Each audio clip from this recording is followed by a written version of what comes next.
Good morning, everyone. I'm Mango Jones, and today we are going to be doing part 3 of the Girl Defined Ministries deep dive, where we're going to talk about anti-feminism and the wrong Christian mindset about it. Just for, full disclosure, I identify as an equality feminist. And equality feminism means that I stand for men, women, non-binaries, anyone in between, to have equal rights on all fronts. When it comes to things like SA, DV, everyone needs to be heard, everyone needs to be treated as such. It all needs to be equal. That's my stance on it. We all know that Bethany, Kristen, people of that sort definitely don't have the same mindset. So, and before we dive into the anti-feminism, we're going to take a look at their newest announcement that they made. This will probably be the only Girl Defined video that we ever actually sit down and watch because, well, it just shows what type of grift they're running. Good morning, Bill. Afternoon, Pearlfish. Hey, Vila. So, every year, Girl Defined does a conference. One year they were supposed to do one. It was 2020. They were going to have everyone all together in a big setting. And the only reason that they didn't is because the city itself shut them down. They were like, no, you cannot do this. So in the years following, they've always done a conference. They are all about getting that extra cash. But this year's different. Hey, Sisterhood. It is Kristen and Bethany here. And we have a really big announcement, but not the type of announcement you might expect. A lot of you have been emailing us asking about the 2022 Girl Defined Conference, if it's happening, when it's happening, and we are here to officially announce that we are pushing pause on the 2022 Girl Defined Conference. It will not be happening this year, and we want to tell you a little bit about why we made that decision. First of all, I am so sorry that their voices are just so fucking annoying. Like, they grate on my nerves. Everything about them grates on my nerves. They don't dress like their 30-year-old mothers. They dress like they're trying to identify with, like, Gen Zers, younger millennials. But I digress. This was a huge decision that we have been thinking about literally for months. And the Holy Spirit works in unique ways, but this is something Kristen and I both initially just had this feeling of like, we have been running full speed ahead with Girl Defined since it launched about 8 years ago. We have just added and added and added and never taken a step back, never taken a break to really pray through where Girl Defined is going, to have our own quiet. By the way, by full speed ahead, diving themselves into this, what they really mean is regurgitating the same blog posts over and over and over with different wording, re-releasing the same books, and overall just being garbage people. Time before the Lord to say, God, what do you want the future of this ministry to look like? What do you want our own lives to look like? And after seeking a lot of really wise advice, praying about this a lot, talking to our family, seeking wisdom from other ministry leaders, it has become 100% clear that we need to push pause, to skip this year, and Lord willing, pick it up next year. This decision has not been made lightly, but we really do believe that this is an important year for us to take kind of like a personal retreat, a rest, and just see what God would have for the future. Yeah, it definitely is a bittersweet decision, though. I'm going to miss so much seeing all of you in person. But instead of having a big gathering in person, we're switching gears. We're kind of calling this the year of prayer, the year of rest, the year of planning, the year of perspective. That's a lot of things. And we're in the process of designing what we are calling the Girl Defined Personal Retreat Box. This is going to be a box that is basically a personal retreat. It's going to give you all of the tools, the resources that you need, all in one box, a beautiful package to take and any weekend this coming summer to go away and have a personal retreat. Whether you go somewhere, whether you get a small group of friends, whether you do it by yourself at your house, it's a box that you can open and it will walk you through step by step how to have a weekend of rest. That's what we're going to be. You don't need a box full of stuff to have a weekend of rest. You know what you do on a weekend of rest? You lay down, you watch your favorite movie, Maybe have a couple drinks if that's what you want to do. Maybe smoke some pot if that's what you enjoy. You rest. You don't open up a damn box and read through a whole bunch of shit telling you how to fucking rest. Jesus Christ. See what I mean? This is the grift. Hooray. Yay, Jesus. They're so stuck in this, okay, we need to create these things that no one needs so that we can get more money. We're not going to have a conference this year. We need the money somehow. So that's their grift. That's what they're on about now. Yes, they do need to speak to people outside of their echo chamber. However, the church that they attend is just a giant echo chamber. The church that their brothers, their mom, everyone attends is a giant echo chamber, and it never ends. Oh, yeah. If you want to do your own personal retreat box, then, just do the shit you normally do. Like, it'll cost whatever it normally costs you to relax and enjoy yourself, honestly. So, Bethany and Kristen love to talk about what feminism is and why feminism is, but they don't really understand all the aspects of feminism. They don't understand anything, really. So the first article is by Kristen. Kristen seems to be more wrapped up in the actual ideals than she is in the money, while Bethany seems to be more about the money than the ideals. Bethany is very much the hypocrite of the two of them and is constantly going against what she has said and changing the rules. Now, she starts out her blog post with a word association game. So, first word, men. Second word, marriage. Third word, equality. Last word, feminism. Oh, yeah. Now we're getting controversial. We're really not. It's not controversial. It's feminism.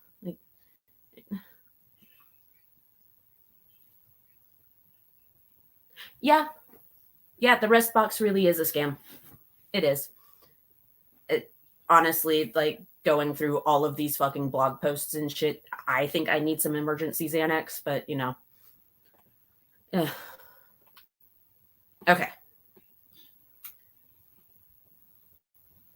She goes on to say that if she played that game in a large auditorium with 50,000 women from all walks of life, the answers would be shockingly diverse, especially when it comes to the word feminism. The word is controversial to say. Again, it's not controversial.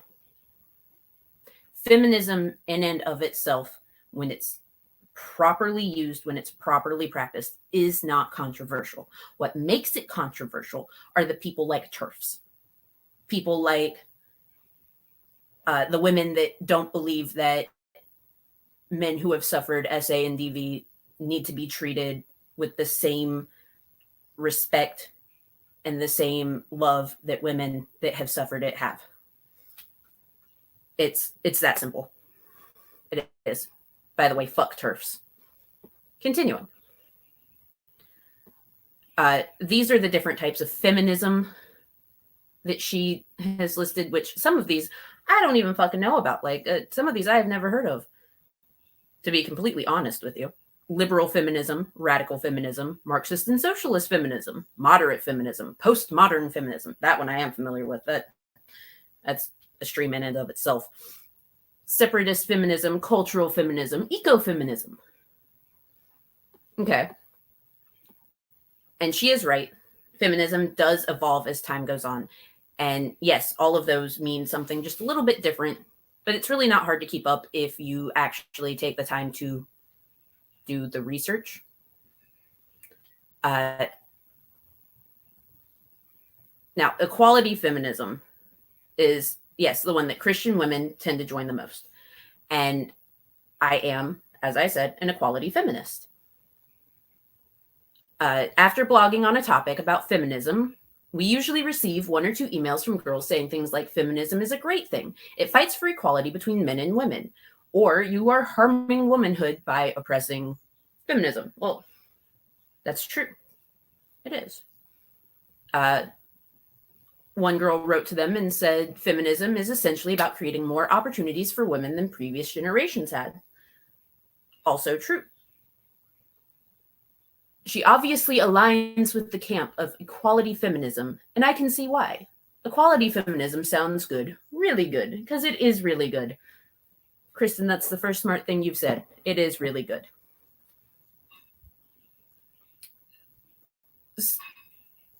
There is nothing wrong with being a Christian woman and labeling yourself as a feminist. There is not. But she put the definition of equality feminism as equality feminism focuses on gaining equality between men and women in all domains: work, home, sexuality, law. Yes. And it does sound good. But she ruins it. Equality feminism focuses on gaining equality in all domains. In a nutshell, it means this: equality for women won't happen until all traditional gender roles in all domains are equal, as in the same. We're not equal with men until women can freely swap lifestyles and roles with them. In most feminist eyes, equality means women must have the same jobs as men, same life plans as men, same roles in marriage as men, same roles in parenting as men. Am I wrong? Well, no. Kristen, you are not wrong. But at the same time, you are also wrong. You see, it is okay for a woman who has the same experiences, the same level of knowledge, the same education as a man in a certain field to get paid the same. If their credentials are the same, they should be paid the same. Simple as that. When it comes to parenting, yes, men should have an active role in parenting, as should women. If both parties got into the whole parenting thing together on equal terms. If a man and a woman get married and have a fucking baby, then yes, they should equally parent. Simple as. Really is. Ask any woman who claims to be a feminist if she is in favor of a wife submitting to her husband in marriage. She will rarely say yes. Why? Because she believes equality with men means sameness. Because it fucking does. It does. No, a wife should not submit to her husband. I'm sorry, but unless you're in, a BDSM relationship where you have agreed upon those terms and there is consent involved, then sure, by all means, you do you. Good on you. But no, like in a regular, vanilla relationship, you should not submit to your partner. You should be on the same page.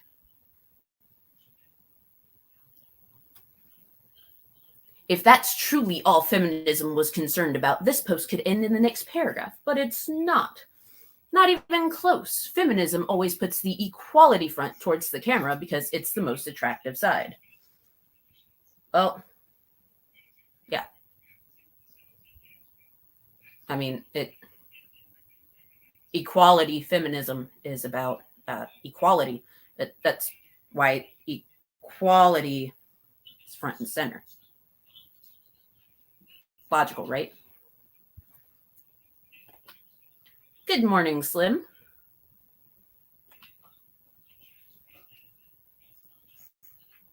Exactly. You want someone that is trained, knowledgeable, has the education, can do what they need to do. It does not fucking matter. But equality, non-feminism, bad. I don't fucking know. These people are idiots.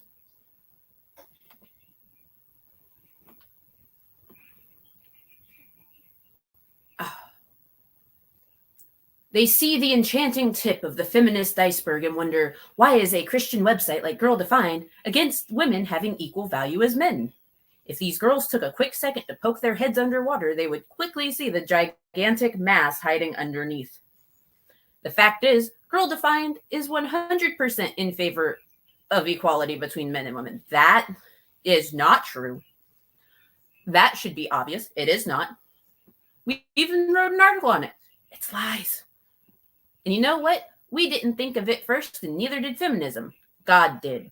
Really? That's not what you say later. Anyway. From the beginning of time, God clearly stated that God created man in his own image. In the image of God, he created him, male and female. He created them. Yes. That is what Genesis says. But, no. Dumbasses. Equally valuable humans. But it doesn't end there. The man and the woman were created by God to be equal in value, but different in roles. See? It's not equality. God didn't design us to be the same. You just said he did. He didn't design us to do all the same things, but he did. He created one male and one female with differing roles and jobs. Again, no. He created two different genders on purpose and for a purpose. God created two different sexes. Biologically, he created two different sexes. He did not create two different genders. There is a wide spectrum of genders. Stop it. Most feminists aren't too fond of God's design for gender. Again, with the gender. But God's design for people is to be loving, caring, kind. God's design for people is completely different than what you guys think it is. Okay? They don't like the idea of the man being dubbed as the primary leader, initiator, and provider. They don't like the idea of Eve being created as a helper to Adam. They just don't like these things. Feminism has rejected God as the ultimate authority for life and instead placed herself on the throne. The God of feminism pridefully says, I know better than God and will live out my womanhood how I think is best. Yes, every woman should live out their womanhood with what they think is best. Every non-binary person, gender fluid person, any man should live out their life how they think is best. It's a simple concept. In addition to not liking God's design for gender, equality feminism stands for far more than its friendly name suggests. If you do a little homework, you'll quickly discover how many other women's rights issues equality feminism promotes.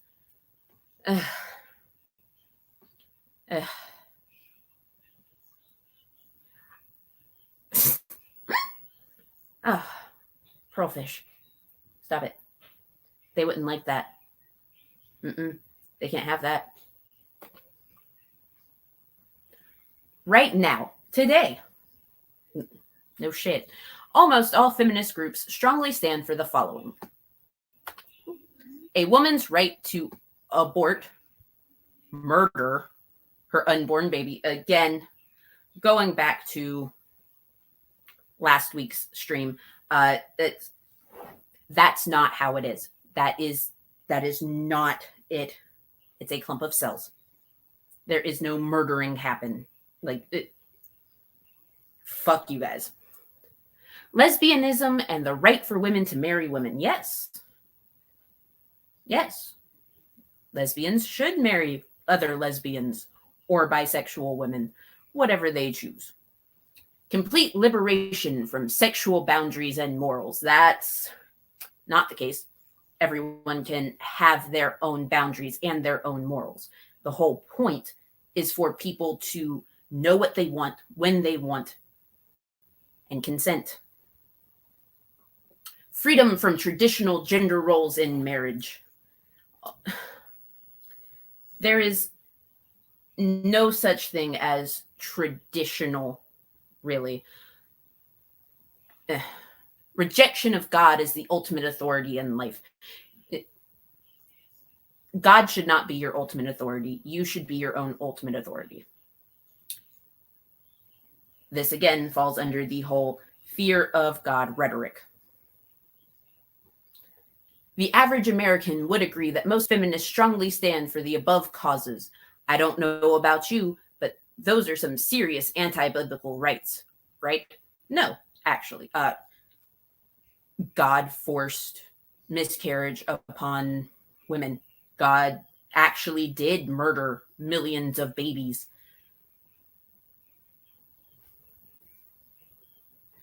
If you currently claim to be a feminist, I hope you will carefully consider what that word means and why it's what it's largely associated with. I know what it's associated with. I do know what I believe. I do know where I stand on certain issues. And it's really obvious that you know where you stand, which is in a sea of stupidity. Here's the hard to swallow truth. As a Christian woman, you can't agree 100% with God's word and agree 100% with feminism at the same time. They just don't agree in most areas. In fact, if we threw all the feminist ideologies into the same pot, the Bible would strongly oppose 99% of it. The Bible would strongly oppose 99% of the shit you fucking spew, to be completely honest. Feminism is not built upon a foundation completely devoid of God. Feminism is built on a foundation of equality. That's it. That's it. God's word does not have all the answers that we need. God's word was written down in a book a long fucking time ago. It has been translated, retranslated. They have had different sections changed as of 1948 to match what ideals they want to push. It is not cut and dry. Quit trying to make it cut and dry. It's not how it fucking works. Yes, that is absolutely right. That children easily learn that from very simple cartoons. It's a very easy concept. There's no need to have a big book full of stories that don't mean anything anymore. Hello, Jay Choi. Been a while since I've seen you. Hope you're doing well, and I hope work is going okay.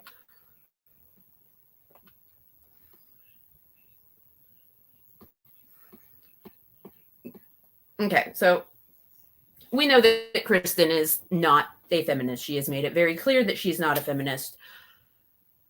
But she apparently has 7 reasons as to why she's not a feminist, which I think it was completely stupid to write this article in the first place because you already explained your stance. Again, regurgitating the same thing over and over and over is kind of their deal.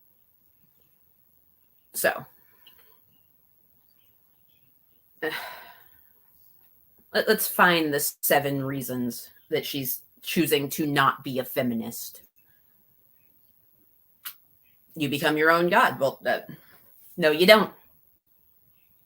I mean, yes, you have bodily autonomy. You can choose what to and what not to do. You can consent to certain things and you can deny consent for certain things. But that's just being yourself. Like, if you believe in God and you're a feminist, then cool. But the whole believing in God thing is more like a guideline, a comfort item, if you will. You know.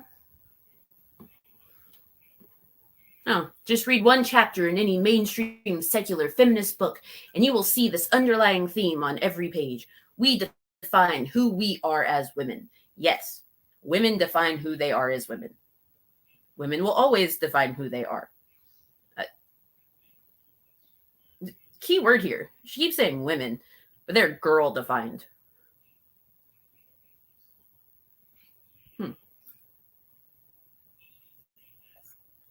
Why are y'all so fucking focused on girls? Like, You're in your 30s. You're married. You have kids. Why don't you appeal to other parents and try and sell your grift to them? Maybe it's because they're smart and know not to fall for it, perhaps. Sexual promiscuity is praised. Believe it or not, the large majority of feminist women used to be appalled and totally opposed to pornography. Not anymore. Recent waves of feminism have switched gears and are now fully embracing sexual liberation. Sadly, stripping for the public, posting naked, and swimming topless are no longer considered objectifying, but liberating. Well, yeah. Dudes can walk around without a shirt. Nips were made for breastfeeding on women. They weren't an inherently sexual thing. It's just that society sexualized them, and here we fucking are. I'm sorry, where in the Bible does it say that breasts are sexual objects? Can you find me an exact verse, or are you going to cherry pick the verses that you use to prove your point? Not all lives are valued. This is a huge one. Very, very, very. Too many varies. Come on, just say very. Few mainstream feminists would disagree on this one. Abortion is a right for all women. Feminists have decided to play God by choosing which lives are valuable and which aren't. If a human being is younger than a certain age, feminists have claimed the right to determine whether that human should live or die. This is absolutely horrific. My fucking God. Okay. Again. Clump of cells. Clump of cells. The vast majority of abortions happen within the first 13 weeks. It is a clump of cells. Clump of cells. Not a human. And yes, abortion is a right for all women. It is a right for all potential seahorse dads. It is a right for anyone on the gender spectrum with a uterus. It is absolutely a fucking right. Quit trying to say it isn't. Quit trying to play God yourself by telling people that they should be forced to have a fucking kid. They shouldn't. Okay? Male leadership is despised. Let's just be honest. Feminism hasn't exactly been an open fan of male leadership. Feminism is so focused on telling women how to be strong, empowered, and brave, they've kind of forgotten how to be cheerleaders for men as well. That's not true at all. Look, okay. I will say that the male leadership in certain areas, fucking dumb. But that's because they are old Christian white men who are right-leaning, who control everything and tell us that we can't do certain things with our bodies. I'm allowed to be upset about that. I'll cheerlead for men. Like, if there's a dude in my life that is doing his thing, he's doing a great job at it, yeah, I'm going to fucking cheerlead for him. I'm going to cheerlead for all of my guy friends because they're out there doing the thing. I'm not about to sit here and cheerlead for, like, my boss. Because that's just stupid. Okay? Like, I don't have a husband, so I'm not about to cheerlead for my husband. Come on. Stop it.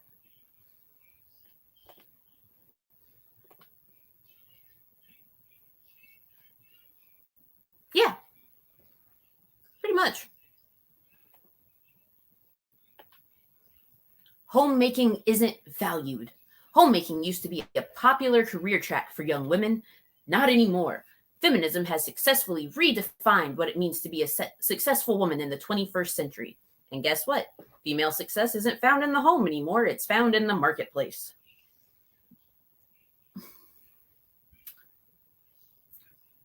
Homemaking is not technically a career. It is a full-time job. Yes, I will gladly admit 1000% that homemakers should be praised for all of the shit that they do in the household. They should be treated as though they are working a full-time job because it is an all-the-time fucking job. But the world has changed. The cost of living has changed. The cost of everything has changed. Inflation has made things damn near fucking impossible to do on a single income. So it stands to reason that in some cases, both partners need to work so that they can afford a lifestyle, so they can afford to have kids. It's just the way it is. See? Exactly. Now, there are some cases where the man makes more and it is just not financially viable for the woman to work or the other partner to work. So they'll stay home. They can live off that single income. That's great. And it works vice versa. Sometimes the woman is the one that brings home the money while the man stays home with the children. It happens. But you know what? It isn't because homemaking isn't valued. It is because of finances. Unique gender differences are ignored. Again, with the gender, it's biological sex. One glance at Genesis will reveal the God of the universe hard at work creating a human race to reflect his divine image. The heavenly picture includes a male and female, each reflecting different parts of God's character and nature, all for the purpose of glorifying God and pointing to the forthcoming gospel. And feminism erases all of that beauty. Males and females are no longer different, but the same. Gender roles are erased, and we are left to redefine our genders according to our own desires. Yes. Everyone is allowed to redefine their gender. You want to know why? Because not everyone is male or female. There is a wide spectrum of genders. Again, y'all are referring to biological sex. Completely different thing. But we'll get into that next week. Transphobia. It's going to be fun. The last reason that Kristen is not a feminist is because the victim mentality is encouraged. What? Have women been victims of male sin? Absolutely. Are all women victims? Absolutely not. Sadly, feminism has gained a lot of acceptance and popularity by encouraging women to believe that we're all victims of something. Women can't go shirtless in public like men can. We're victims of equality. Or more men are breadwinners than women. We're victims of a patriarchal society. Or why should husbands be the leaders of their families? We're victims of female oppression. Oh my fucking God. Feminism does not encourage women to embrace a weak, pitiful, and victimized attitude about life. Feminism encourages women to go out and fight for equality. For equality. Again, nipples on women, not inherently sexual. They are for breastfeeding. Breasts were made sexual by society. So yes, that is an inequality. More men are breadwinners because women with the same fucking credentials aren't getting paid the same amount. It's that simple. Yes, that is part of a patriarchal society. If two people of opposite sexes have the same fucking credentials, they should be paid the same amount for the same fucking job. Simple as. And vice versa. Fucking idiots. The both of them. All of them. The entire family. See, I'm going to go topless everywhere. Fuck.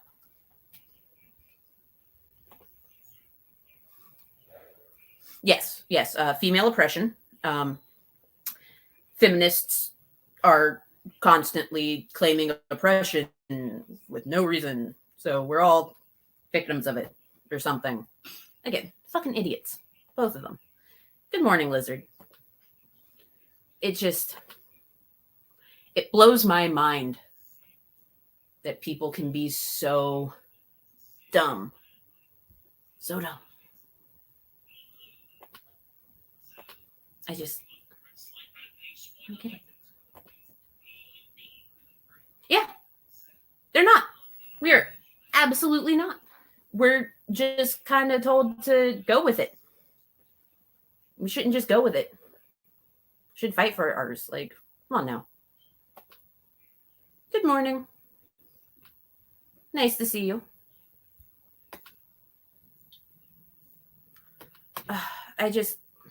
I want to know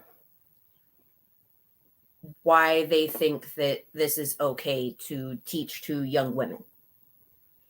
Why they think that it is okay for young women to want to actually be oppressed. Like, this is all oppressive as shit. Like, sit in your room and pray for a husband. Don't go out and do for yourself.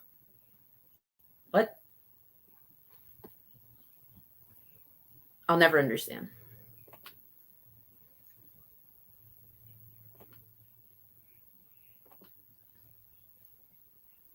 Yeah.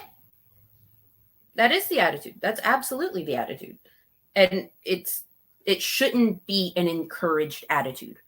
The attitudes that we should encourage are stand up for yourself. Stand up for what you think you deserve. For everyone, actually. Again, equality feminist. Everyone should get what they deserve. If you feel as though you need to be earning more based on your credentials, based on your education, based on your experience level, fucking fight for it.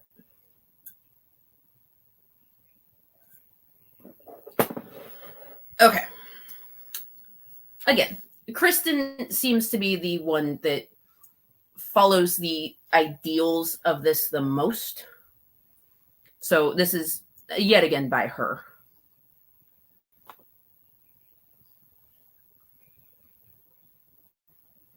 Yeah. Yeah, exactly. And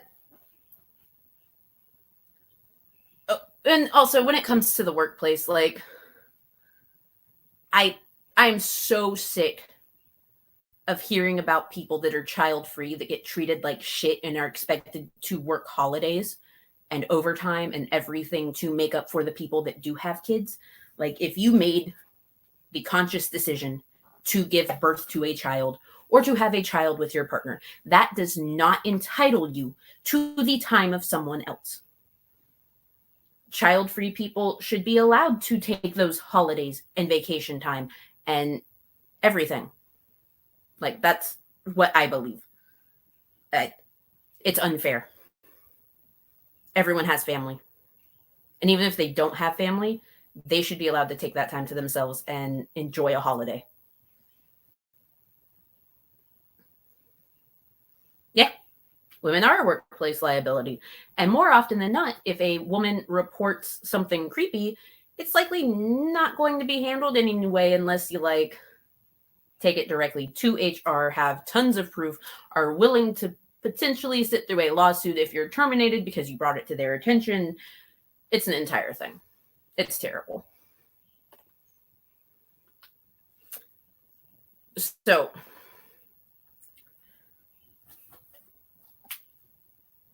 apparently, modesty empowers women, and nudity doesn't. We're gonna learn why.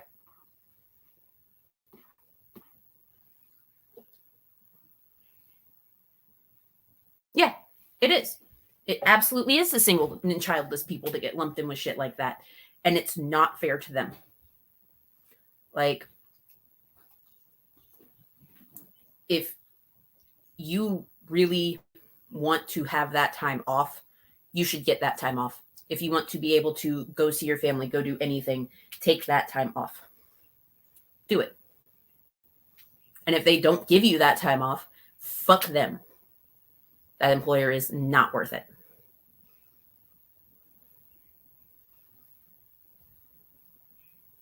Yeah. It's everywhere. Like, it's absolutely an issue everywhere. Fucking people.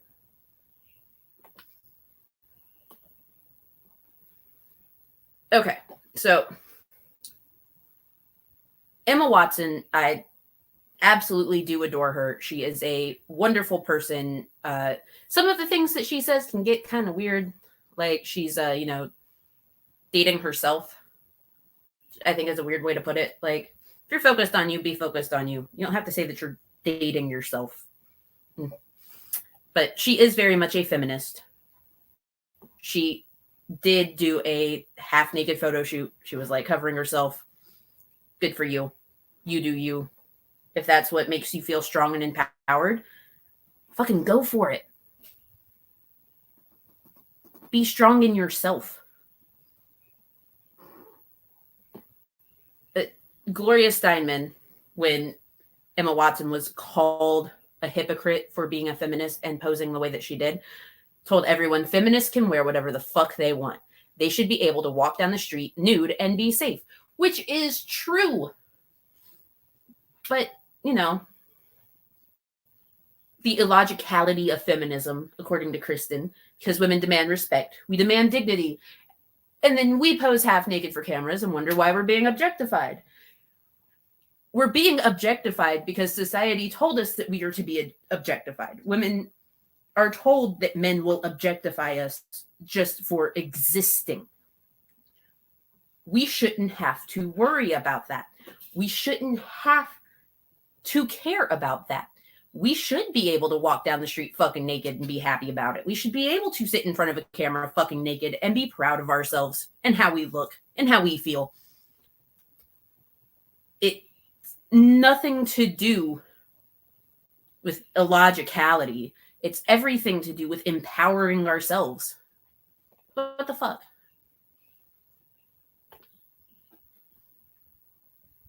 Yeah. That is what it is. It's fucked up.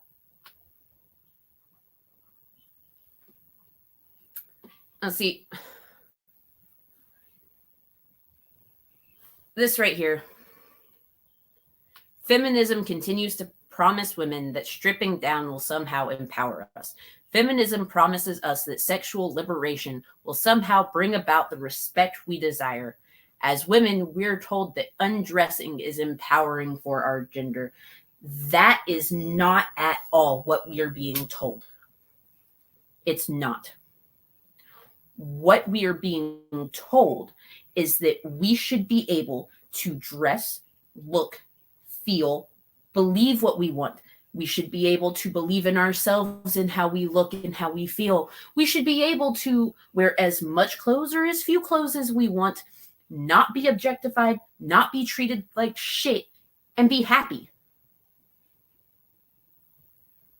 Sexual liberation is women taking control of their sex lives, of their reproductive health, of their everything.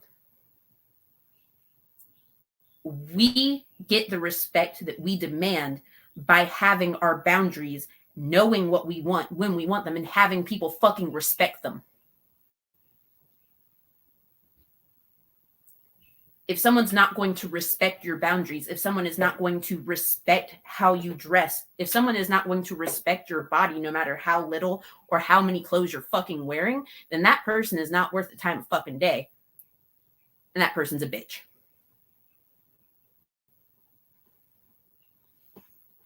So, moving along. 4 reasons that modesty empowers women. Modesty places value on a woman's body.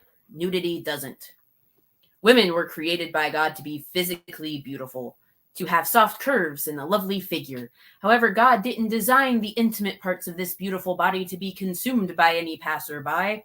When we as women uncover and reveal our intimate body parts, we cheapen what God has made valuable. A large diamond is considered precious and valuable because it's rare and uncommon. But modesty works the same way. By covering our intimate parts, we boldly state that our bodies are precious, valuable, and not available for common consumption. Jesus fuck. Okay, first of all, huge diamonds are not valuable. They're not rare. They're not uncommon. There's an entire fucking industry behind them. And the fact that you believe that they are rare and uncommon is, well, it's stupid. It's dumb. It's more confirmation bias because I assume that you didn't do any research before doing this.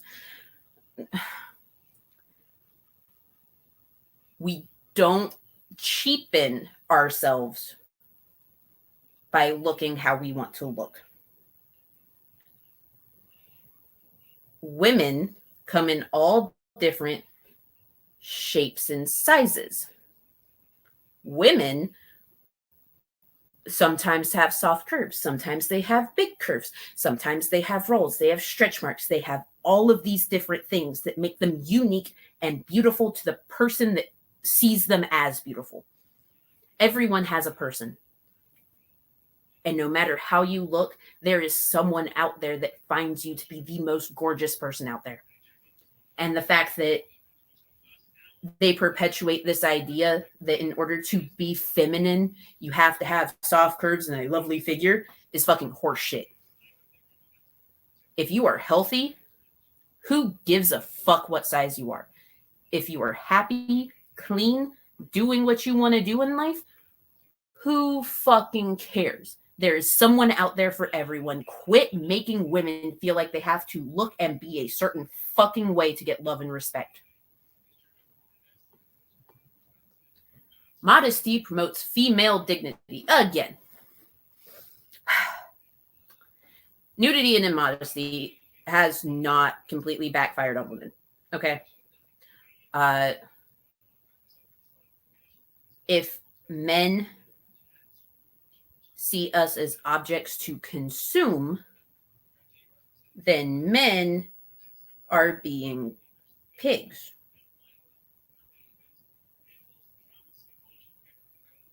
Sure, you can sit there and be like, oh shit, that chick has a nice ass. I've done the same thing. Okay, it happens.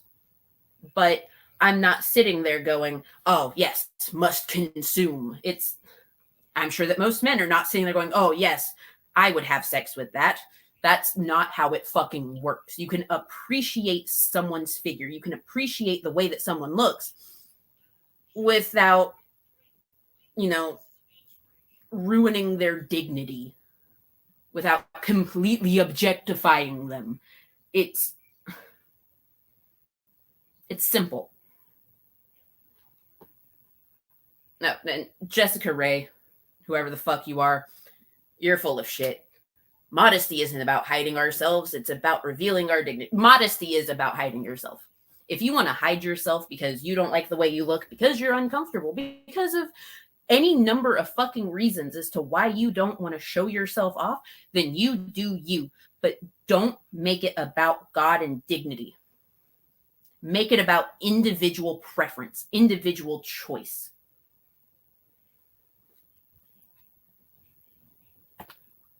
Yes, exactly. Exactly. I can say that Vila is a very attractive woman. But you're not going to see me catcalling her randomly. I'm not going to go to where she is and just caress her for no reason. That's not how it works. I appreciate that she's gorgeous. Not going to do anything. Oh, man, that's crazy. Yeah. Pearlfish gets it. Modesty demands respect. No, it doesn't. Women desire respect just like men do. Sadly, nothing has destroyed respect for women more than the porn industry. What? No. I looked up synonyms for respect. I'm surprised that she knows what the word synonym is. I am so proud of you. Oh, good job, Kristen. You know a word. And I found words like esteem, regard, high opinion, admiration, reverence, and honor. Cool. Porn encourages none of these for women. Why? Because porn and nudity turns women into objects, and objects are disposable and replaceable. Everyone's fucking replaceable. Everyone in your life is fucking replaceable. Like, that husband you have, if you were in, you know, a secular relationship, he could easily be replaceable, especially if he does something fucked up. Divorce that bitch, get a new one. But porn doesn't turn us into objects. In fact, yes, there are a lot of shady practices within the porn industry. There are a lot of bad people out there that will take advantage. But it's a matter of doing your research. It's a matter of knowing what you're getting into. It's a matter of working with the right companies for your porn or doing it yourself. Amateur porn is very much a thing, and a lot of people watch it. It's great stuff. But if you're working with the right group of people to make porn, your boundaries are respected. You are respected. All of your thoughts and feelings are taken into consideration. There are words in place. There are rules. There are values. And honestly, it's a lot easier to find yourself in a good situation when it comes to the porn industry when you do the research and know what you're doing. You don't just fly out there and go, hey, I want to be in porn, and then like trust the guy behind, a KFC. Don't do that shit.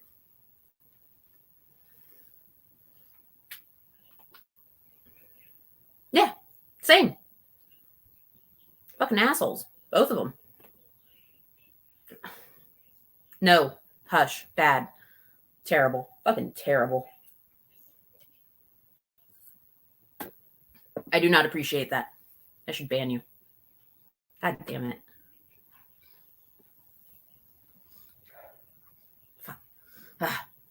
Modesty draws attention to the face.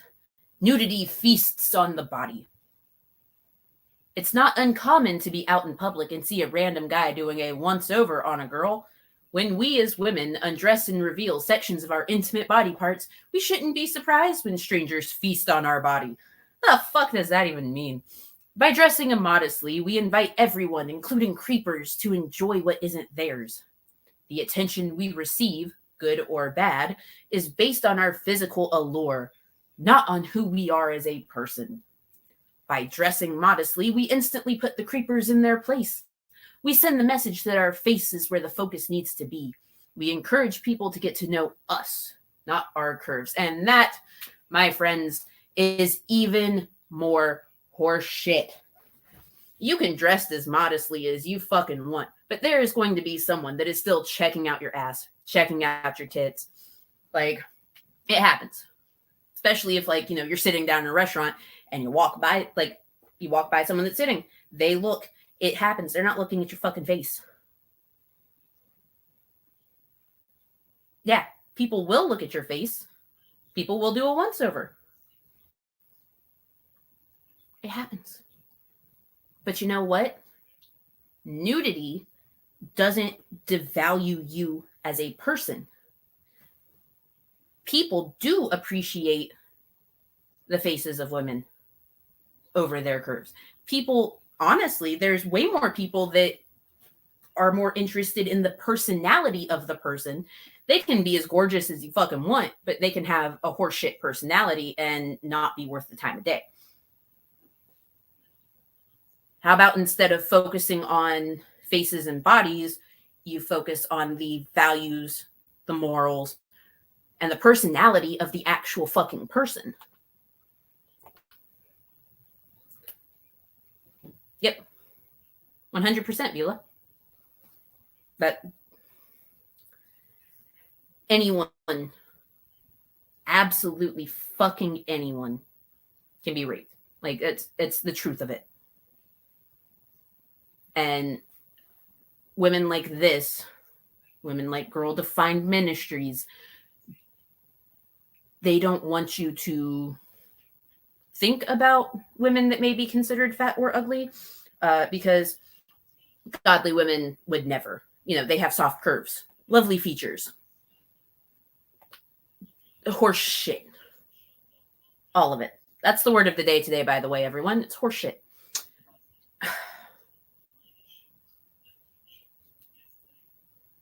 We know that modesty doesn't mean a woman is ashamed of her body. Even though there are some women that do dress modestly because they do not like their bodies. It is what it is. It'll be what it'll be. But quit equating modesty with God and equate it to personal preference. Please. Yep. That's the sad truth of it. But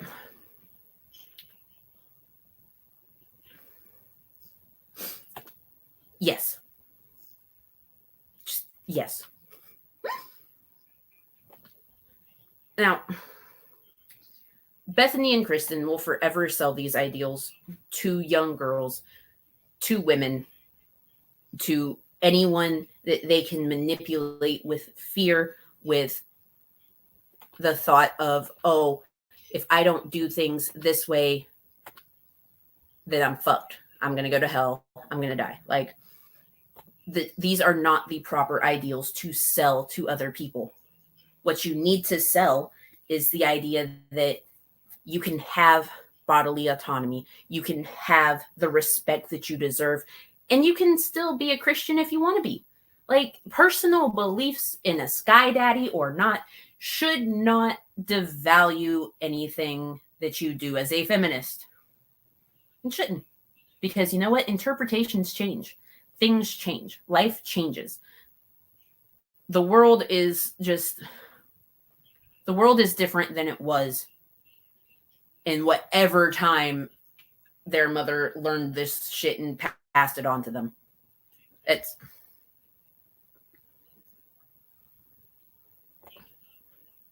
Good morning, Glober Mom. It's very nice to see you here. Okay. Look. A popular way to lose your respect as a girl, which, by the way, again, key word here, girl. These are women that are in their 30s. They're in their 30s. They are parents. They're focused on girl. That doesn't fucking add up to me. I'm sorry, but if you're in your 30s and a parent, then all of your ministry shit should be aimed towards the same age group as you. It should. So, the way that she starts out this article I was at our local grocery store the other day in the checkout aisle when I saw her. I had never seen anything this disturbing in the grocery store before. There she was, right in front of my eyes, without a shirt on. I'm not exaggerating here. Thankfully, she was wearing jeans, but she was shirtless.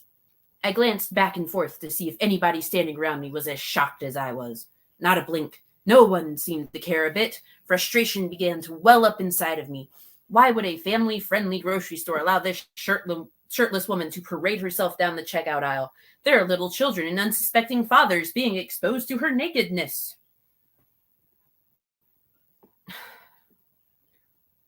I finally made it out of the store and was shaken up, to say the least. Where has our dignity gone as females, I thought to myself.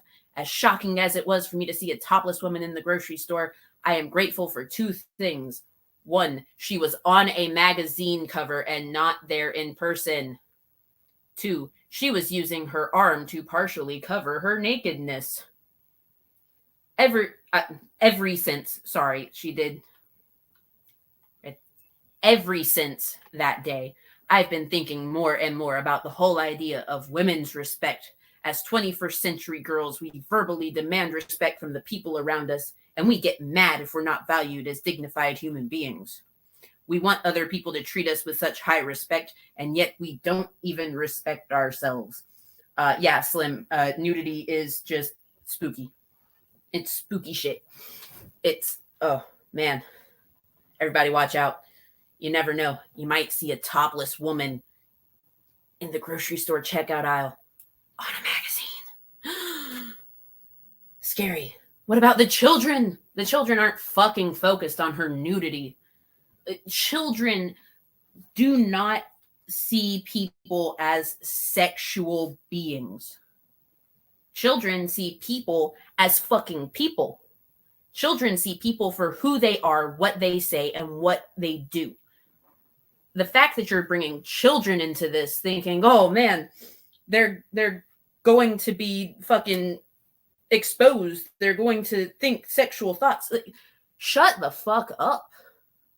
It's not how it works. It's not how children operate. Oh, and unsuspecting fathers being exposed to her nakedness. Do you know how many fathers watch fucking porn? Come on now. You seriously cannot be this ignorant. Right? Maybe. You know, moms look at porn too. Yeah. Just a thought.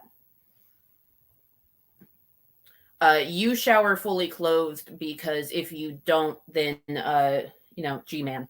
But we'll get into that later.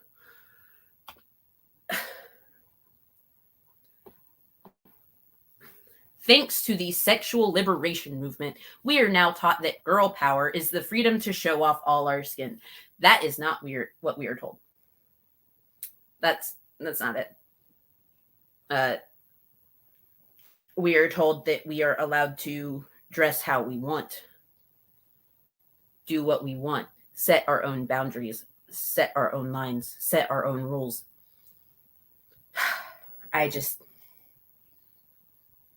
See, again, they keep regurgitating the same thing over and over and over and calling it new. And they expect people to pay for this, like in a book or at a conference. We can get it all online for free and see that it's the same shit in different words.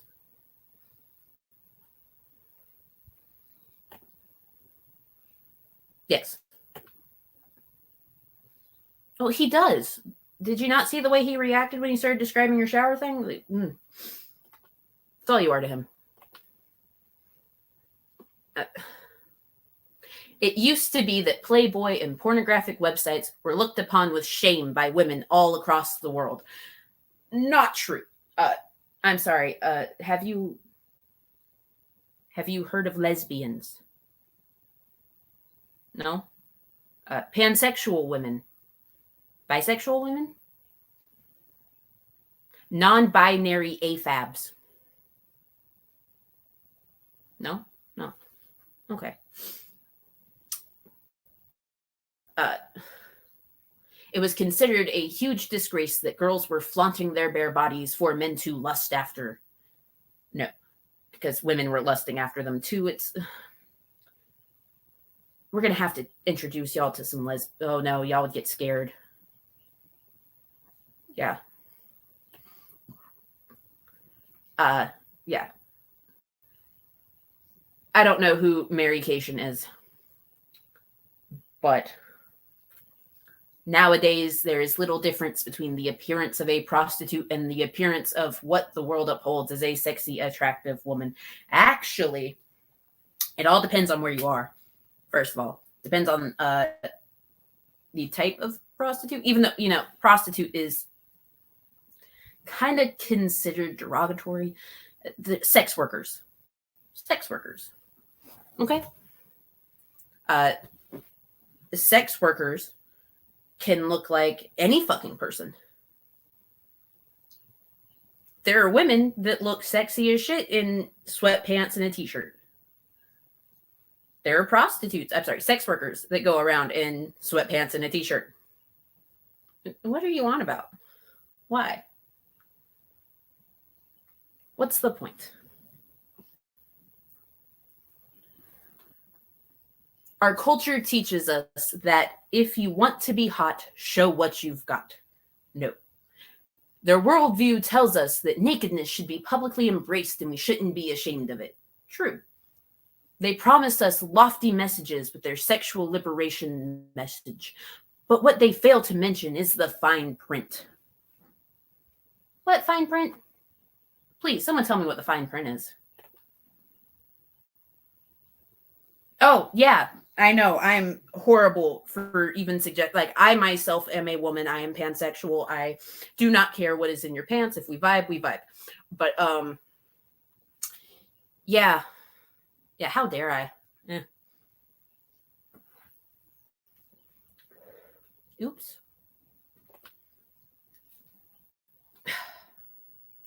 The very thing most girls and women want is to be valued and respected. Yes. Again, yes. We absolutely do. But sadly, that is the very thing they're throwing away. By exposing our most intimate body parts for anyone to see, we're training the world to view us as...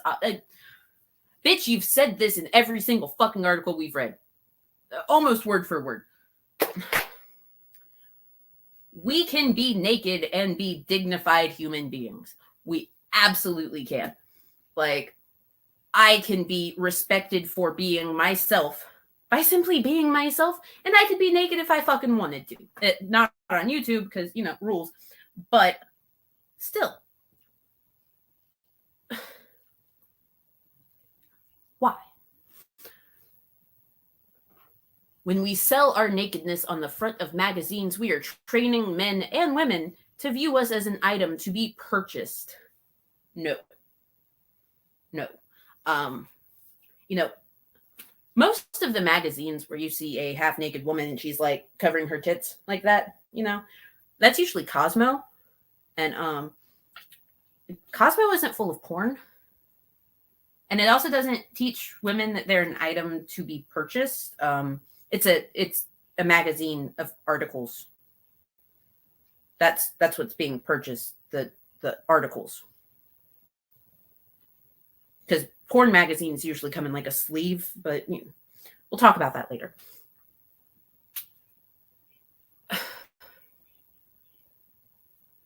We can value our nakedness and still be fucking naked. We can.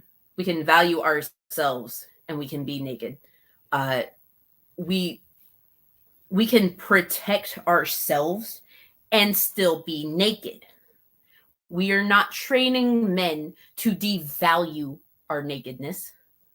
We are not teaching men that we are cheap by being naked. If you treasure yourself in your body, do whatever the fuck you want with it, and still treasure yourself. That's idiots. Idiots. All of them. One thing that I want to make very clear here is that our female beauty and sexuality is not the enemy here. In fact, one of the most beautiful things about being a girl is that God designed us to be just that, beautiful. There is nothing wrong with our beauty and our sexuality at its core. Well, then quit calling us fucking girls. We are women. Women have sexuality. Girls do not. Do not sexualize girls. Focus on women. Quit being fucking weird.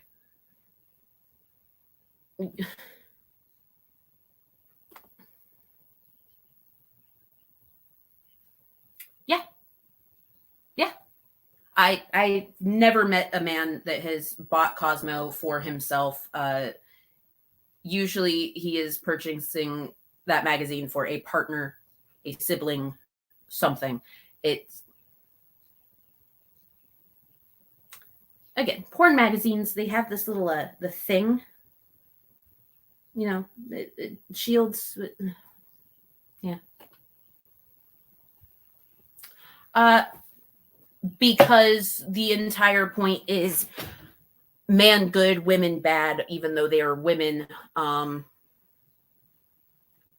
They live in an echo chamber. They're in a bubble. They were taught at their dining room table. They should I go on? Like they are past the point of help because they're in their 30s and do confirmation bias and try and sell these ideals to teenage girls and young college students. Yeah. Yep. Abso-fucking-lutely. But see, again, this is sold to teenagers. They sell these things to teenagers. So they focus on girl. They're in their 30s. They have children. They are married. And they are focused on girl. Not women, girl. Because they're predatory. Because they are trying to make it to where all of these young girls And all of these young college-age women feel as though they're wrong for wanting to have the opposite belief. They are wrong for wanting to be powerful in themselves. They are wrong for doing anything that isn't what they say. Predatory, grift, scam, bullshit. That's what it is.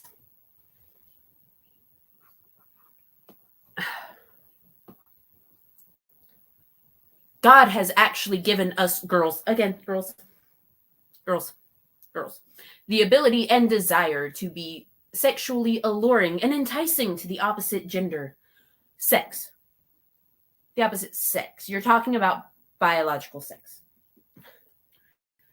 If this were a drinking game, everyone would be fucked up. Yeah. Every time you misuse the word gender, take a shot. We'd all die.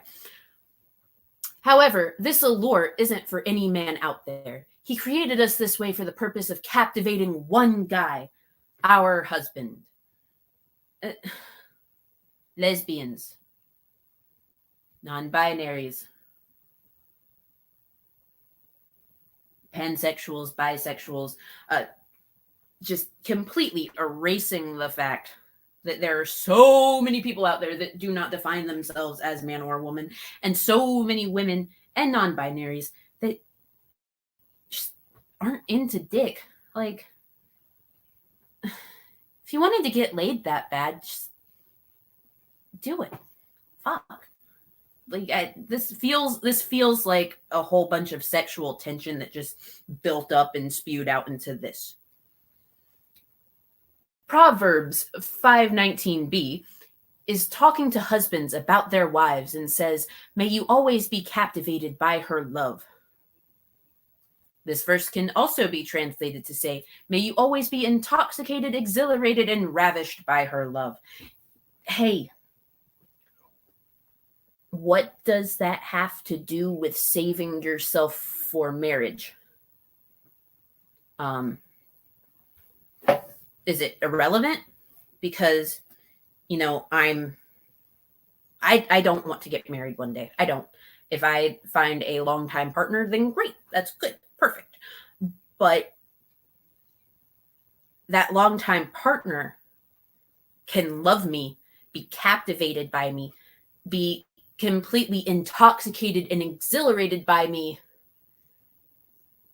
even though I have had previous partners. Because that's how the world works. That's how relationships work. You can't know what you want out of a partner and out of life without having experience in it. You can't. Because you may think you want one thing, but as soon as you get it, you realize, oh shit, this isn't for me. It's a learning experience. It is trial and error. And trying to convince people that they shouldn't go through with the trial and error process is telling them that they should just settle for the first dude that finds them attractive and decides, oh yeah, sure, I'll marry that one. Don't do that. Don't.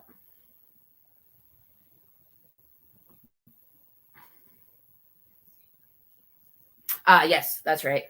We're all programmed to do one thing. That's make babies. Oh, by the way, down in my description, there are resources to reproductive health things for everyone. All the he, she's, theys, everything in between, with and without uteruses, all the resources you need.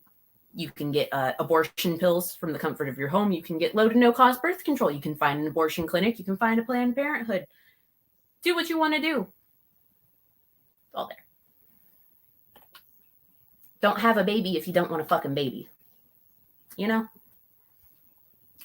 Save your sexual allure for one man. God is the creator of sexual allure, and he had a specific purpose for how it should be used. No. The world will tell you to use your sexual allure to attract guys and to gain attention. That is only selling yourself short. I, myself, would rather someone be attracted to my personality. And if they also happen to think that I am attractive, then cool. But like if our personalities mesh, then that's better. Like it's that emotional connection that makes the sexual connection better. No. But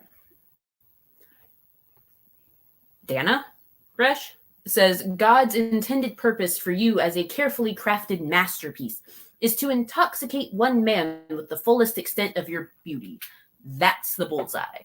When you dress immodestly, you create arousal in many men. That is missing the mark. It's not how it works. I mean, like, again, you can date other people. You can have had other partners. But the person that is intended for you, not just a man, but a person that is meant for you,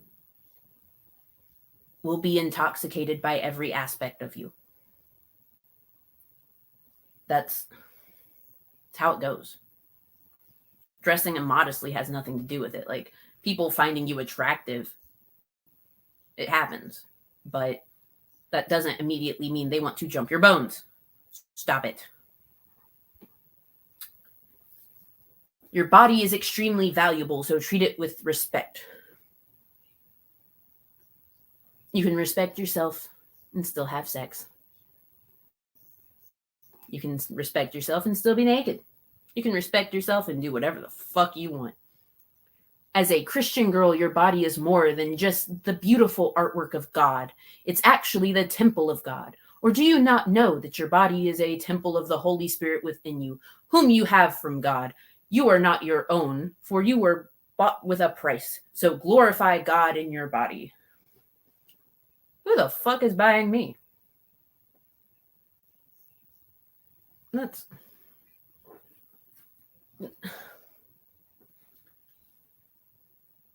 Why? Why that verse? Like, who do you think is buying? Like, what are they buying? Is marriage the price that you're speaking of? And does that mean that like your husband owns you fully? Because that sounds abusive if it's not a consensual BDSM relationship. But okay. We should treat our bodies with great respect and dignity because the Holy Spirit lives inside of us. By respecting God's temple through pure actions and dress, we bring honor to God. Don't buy into the lies of our culture that sexual freedom is the best route to go. It's a dead-end road that will only leave you hungry for more. Instead, use your beautiful body to glorify God by placing value on your nakedness and saving your sexual allure for one man. Lesbians, pansexuals, bisexuals. Also, like, you can wear a burlap sack and there could still be someone that finds you sexy as fuck. Like, come on now. It's just the way it works. Sexual freedom is what you make it. It should be done safely. It should be, with regular testing, proper contraceptives, things of that nature. But it's not a dead-end road. It won't leave you hungry for more. It won't do these things that they're trying to sell off as scary, bad, and terrible. I have not seen that movie in ages. Pearl, honey, have you considered a therapist? I'm sure I could find a resource and put it down there for you. That might be the one kink you should keep to yourself. Maybe. Mm-hmm. Anyway. Thanks, Pearl.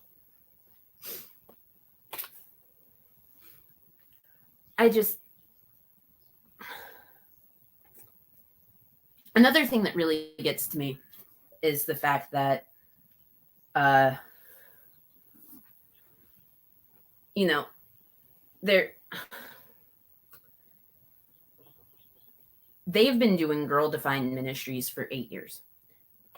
Bethany was not married when she started up with Girl Defined. Kristen was married. Because of feminism, they could do that. Bethany, as a single woman, was able to do this without her husband's permission, without needing to get his permission. Because feminism. They can publish books under their own names, not needing to hide behind a man's name because feminism. They can record videos of themselves and put them on the internet to, once again, lure fucking teenage girls into this mindset and feminism. It's all about feminism, but, they hate it. Feminism is not the way to go. Feminism is not right.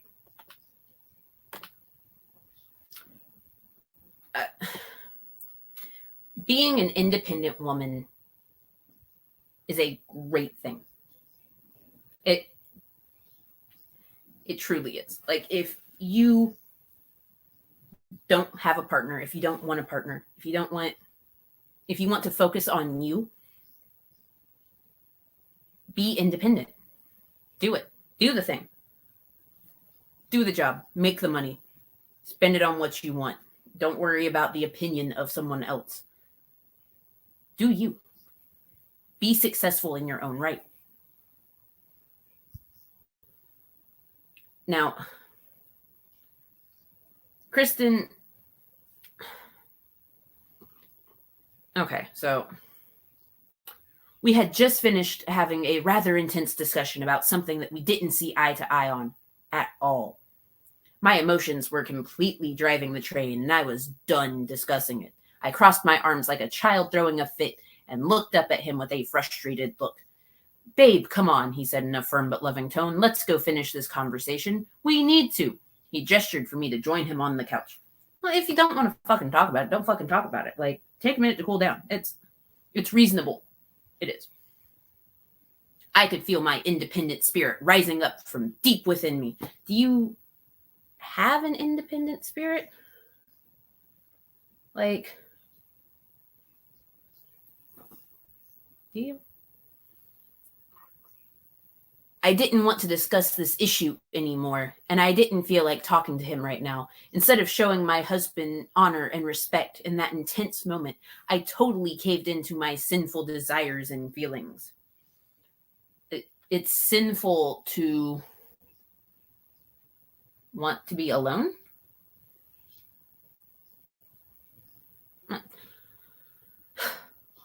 I don't want to, I said resolutely, staring up at Zach. And I'm not going to. I'm done with this conversation for now. And with that, I walked away. Good. Do that. Ouch. My words and attitude were ugly. Now you know how sinful I can be. Bitch, shut up. It wasn't pretty. I had allowed my independent and selfish heart to rule over my obedience to God's word. I knew I was called to honor and respect my husband, but in that moment, I didn't care. You can honor and respect someone without wanting to talk to them when you're mad. In fact, it's logical and reasonable to, if you are heated and you know that the discussion is not going to go anywhere because you are heated, to step away, to remove yourself from the situation, to calm down, to think about it, sometimes even sleep on it. I know they say don't go to bed angry, but it's fine to go to bed angry. It is. Because sometimes you just got to take a fucking sleep and figure out your own shit and then come back to it.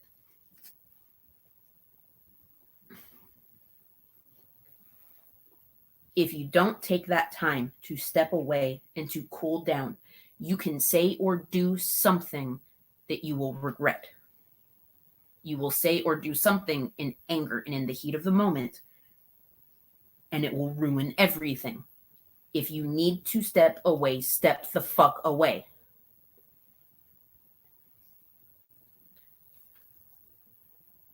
I wanted my way more than I wanted to honor God or Zach.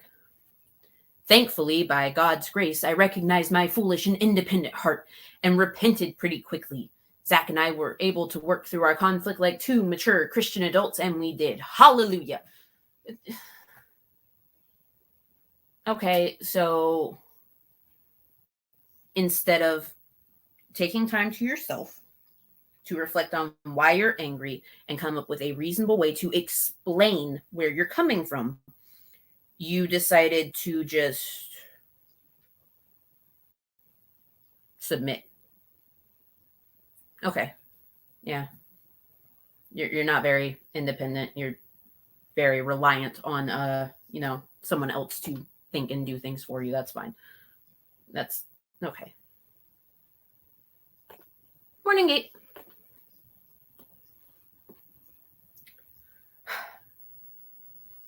Independence. It's something that we as women are encouraged to embrace from a very young age. Yes. Our culture upholds independence as one of the greatest accomplishments for women to achieve in our life. And I'm not just talking about the kind of independence that enables you to go to the store and shop by yourself. That's a healthy level of independence. What? If you're an adult woman and you want to go to the store by yourself, that's just called being an adult. That's being an adult.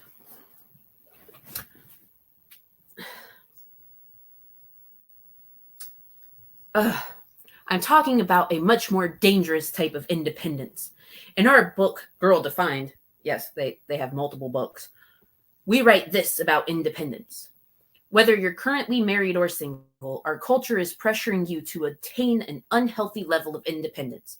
You're encouraged to separate yourself from your parents, from your family, from your husband, and from your children. You're encouraged to pursue what you want when you want it. Shove everyone else aside because you come first. Girl Defined book, chapter 3. They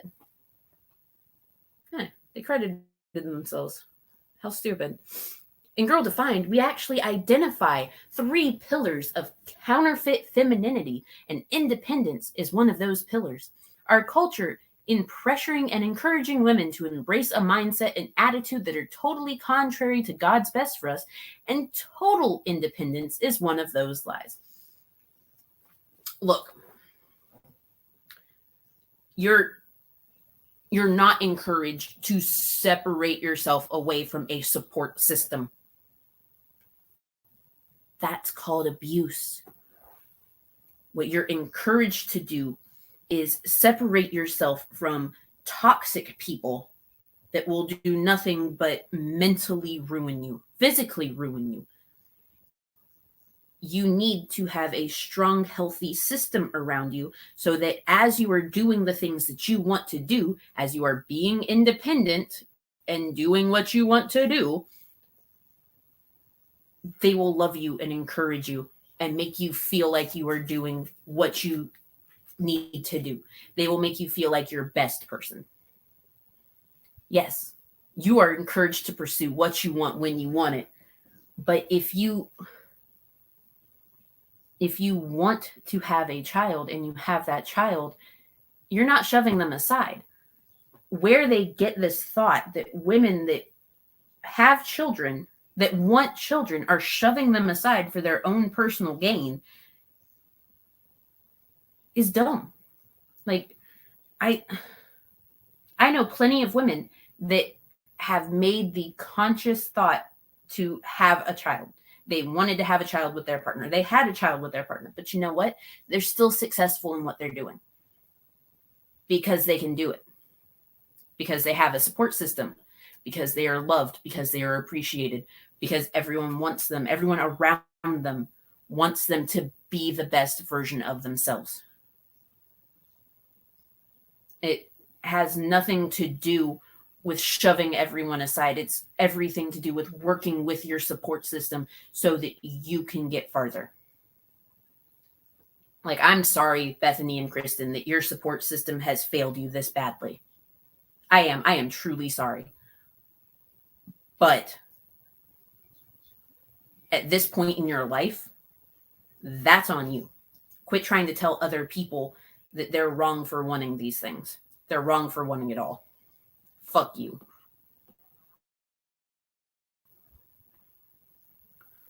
But I thought it was healthy for women to be totally independent, someone recently asked me in response to this section in the book. It is healthy, by the way.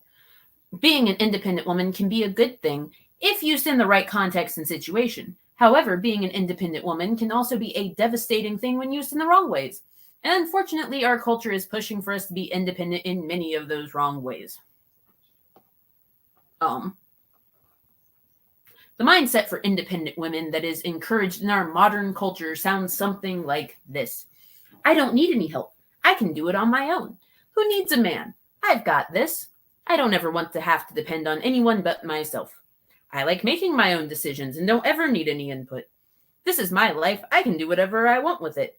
Nobody tells me what to do. I am my greatest authority. Guys, I don't know if y'all knew this, but all of those things are really fucking healthy. It's crazy, isn't it? Like, when it comes to your own personal life, nobody should have the authority to tell you what to do. Unless, of course, you know, like you're on parole or something and like you're legally required to, but it is your life. You can do whatever you want with it. You can make your own decisions without needing someone else's input. You can depend on yourself and not have to worry about needing someone else. Like if you want to have your job and you want to have your own place and you can afford that own place by yourself with your job, do it. Don't depend on someone else to pay for half. Like, if you can do it yourself, fucking go. Good for you. You do that shit. Like, it's healthy. It's okay. It's normal to not depend on someone else for everything. It's okay and normal to not want to depend on other people. It is okay and it is normal to live your own life and to not listen to fucking idiots like this. Well, you know, Slim, Satan would give you permission. You know that. Satan would. Bethany and Kristen and their fucked up version of God would probably say no, but Satan's down. Pretty sure of it. Now,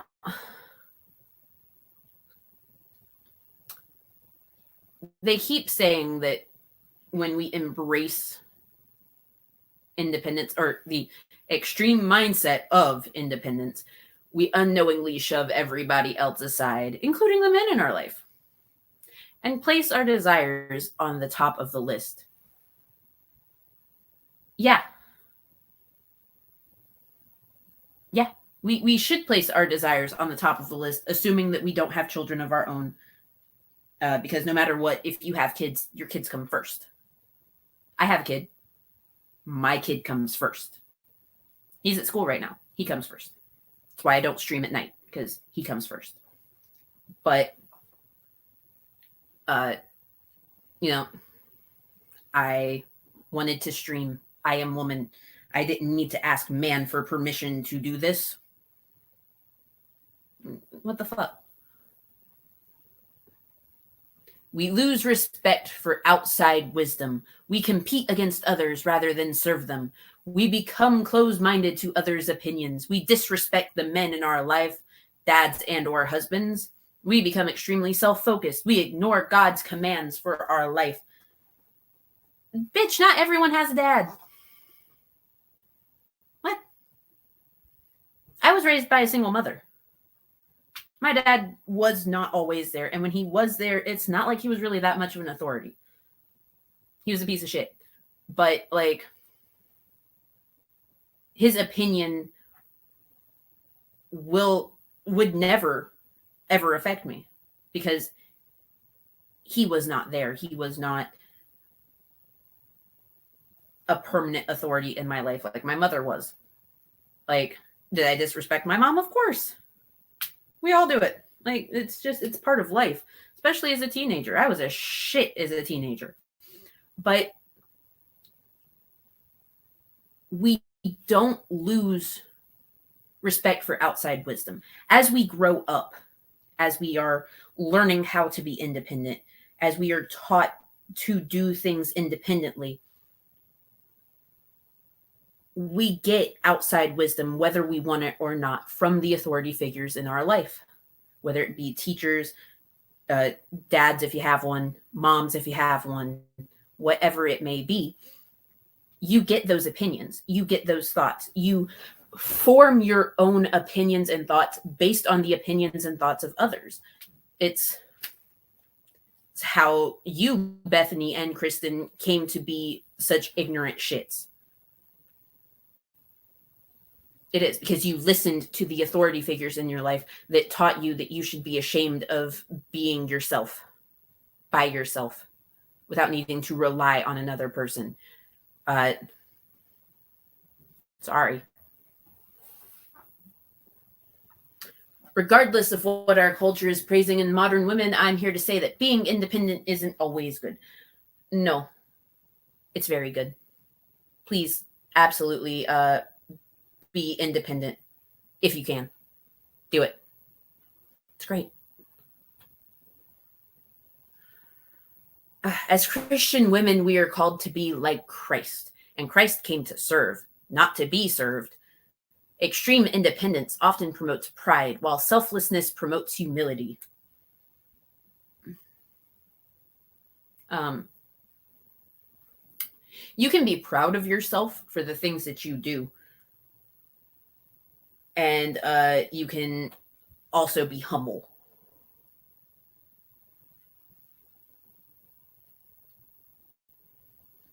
It's actually pretty easy to do. Instead of jumping on board with the independent culture of our day, I pray you will carefully guard yourself against this damaging mindset and attitude. We need others and we need God. No. We weren't created for total independence, but for healthy dependence and love for one another. You can be independent and still have a support system. You can have people in your corner encouraging you to do everything that you want to do, to live your life the best way you can without being dependent on them. And by still being independent. It's amazing how that works.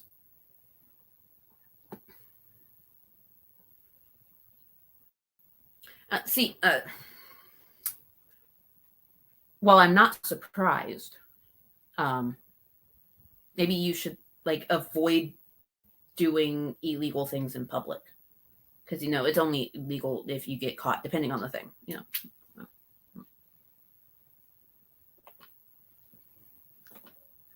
Just a thought. I'll see. We've heard a lot from Kristen about her thoughts and ideals.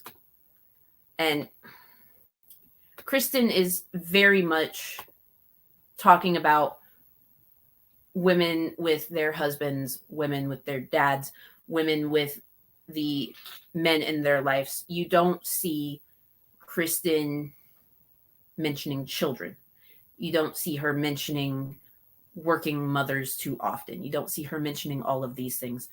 And there is a reason behind it.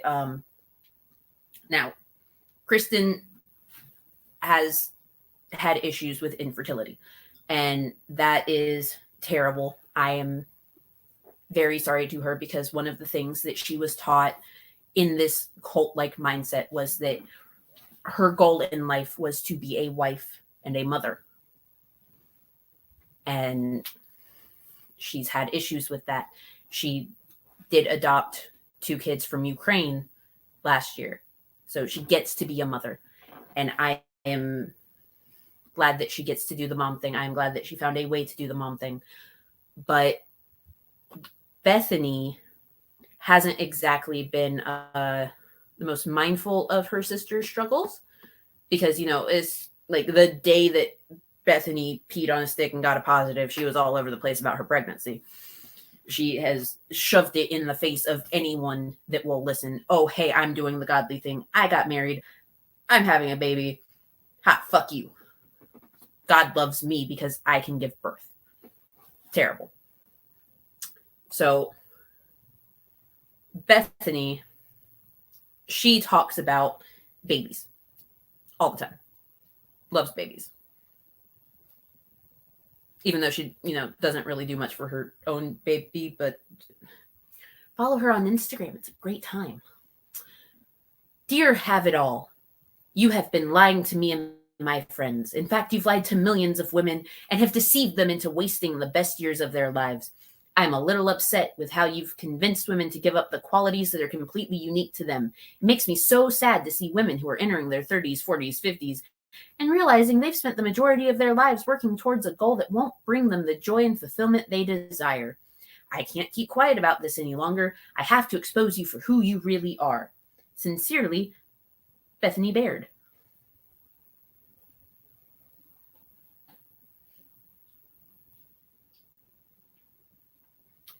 Yeah. But no, he's one now. He's an adorable kid. Like, Dave, whatever the fuck, Junior is, he's a cute kid. I will give him that. But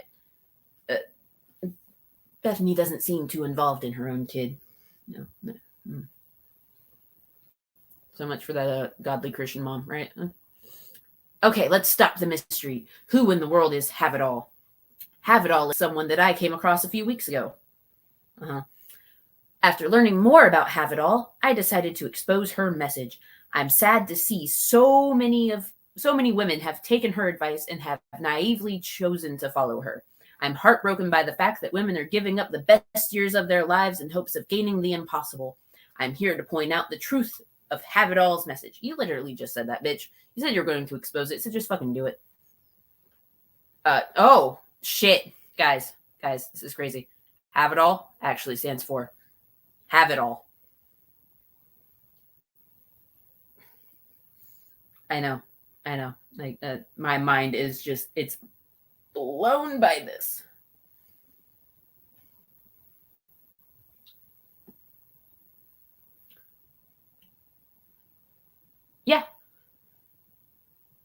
Yeah.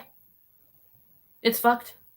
The Church of Latter-day Saints very much pushes the have babies, have all the babies, do the babies, like the babies. But if you are married and cannot have babies, then, God doesn't love you as much as he loves everyone else. And that's fucked. More often than not, the ability to have children is not determined by you. It is determined by a lot of different factors. And shaming a woman because she can't have kids, even if she really wants those kids, is fucked up. It mentally scars you forever.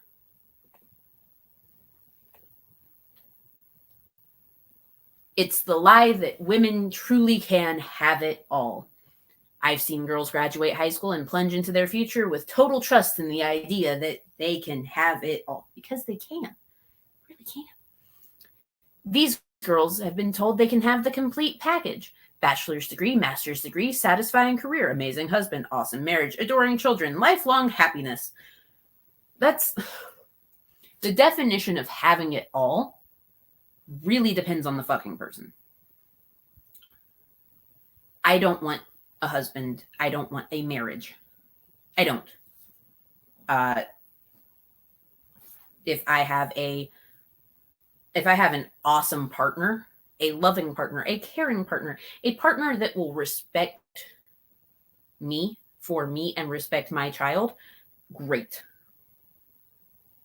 Awesome. I will bask in that happiness. But that's not that's not having it all. That's not the end all be all for my life. It's impossible to fully invest ourselves into each one of those areas all at the same time. Well, because first of all, Bethany, there's a certain amount of years and a certain number of classes you have to take and a certain amount of knowledge you have to get those degrees. And usually you'll get the bachelor's first. And then if you get accepted into a master's program, you go for the master's degree. And then after that, you can go for the career. And I mean, there's some people that get that accomplished before they're 30, and congrats to them. They're fucking awesome. But yeah, one will have to become the priority and one the secondary focus. That's why you get the education, so you can have the career. And once you have the career, you can build up the... I'm sorry you don't understand. I know, dining room table education. Ugh. We may have it all in the sense that we can check each one of those categories off our list, but we won't be able to say that we fully invested our love and attention fully, okay, into each one of them. Let me deflate your volcanic anger bomb that's about to explode. I'm not angry. I'm just annoyed because you're stupid. I'm not bashing on education. You don't have one, so, you know. I'm not bashing on careers. You don't have one. I'm not bashing on working women. You are. I'm not bashing on married women. I'm not bashing on children. Oh, man. You know, you could have just said, I'm not bashing on, and then listed all of those things out. Dining room table, I know. I'm just here to lay out the facts so that you can make a wise decision about your future. I want you to be fully prepared to set yourself up for true success as a woman. Again, that success is kind of defined by yourself. It doesn't take a magical book for me to know what would make me successful to myself. I do not care what other people think my success should be. Yeah. Here are the facts, girls. Women. You only have 24 hours every day you live. No shit. No one gets more and no one gets less. Actually, if you fucking die, you do get less, but... Or if you go into a coma, then yeah, you do get less. If you have surgery, you get less. You know, there are chunks of the day that can be taken out. So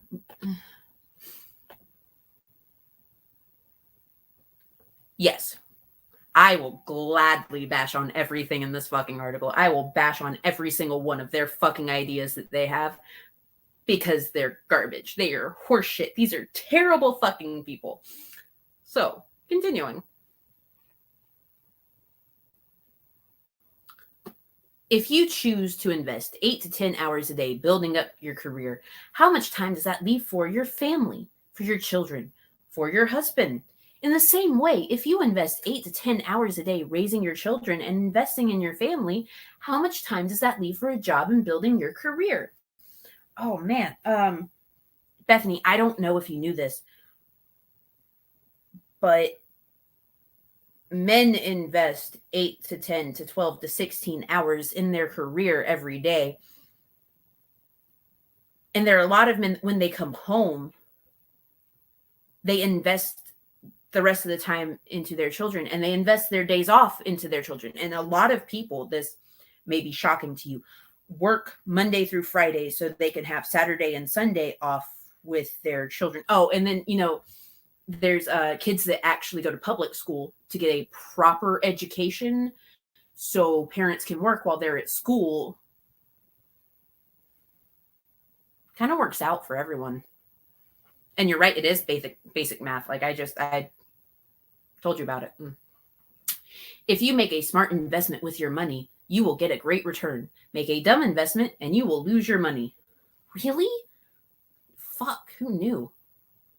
Life works the same way. What you invest your time in determines what you will get in return. Invest the bulk of your time in your career and you will most likely have money, business partners, and respect in the corporate world. Seems like a pretty good deal since like you get insurance and stuff out of it. You can network, you can make it to where you build this career up and you can get the hours that you need and that you want and also make the money, and it's a thing. Invest your time in your family and you will most likely have a healthy marriage, happy husband, secure children, and sweet Christmas mornings with your children and grandchildren celebrating at your house in the future. What? What? You can have sweet Christmas mornings with like your friends and your family. Again, you don't have to get married. No one has to get married. No one has to do anything. You should shut the fuck up, but you know.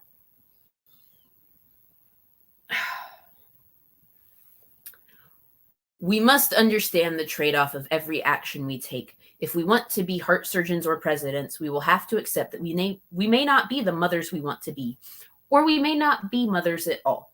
If you are unwilling to trust men, we might not have the marriages we want. If we refuse to give ourselves over to our families, we cannot expect much from our families in return. If we wish to live for ourselves and think only about ourselves, we will manage to retain our independence but little else. You can live for yourself.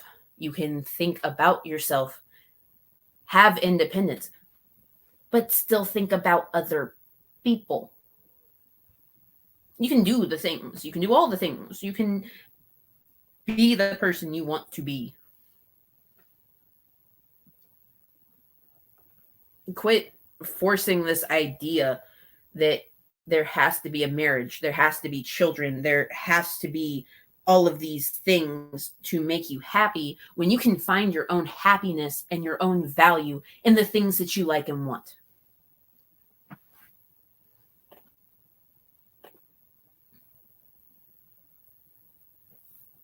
Yeah.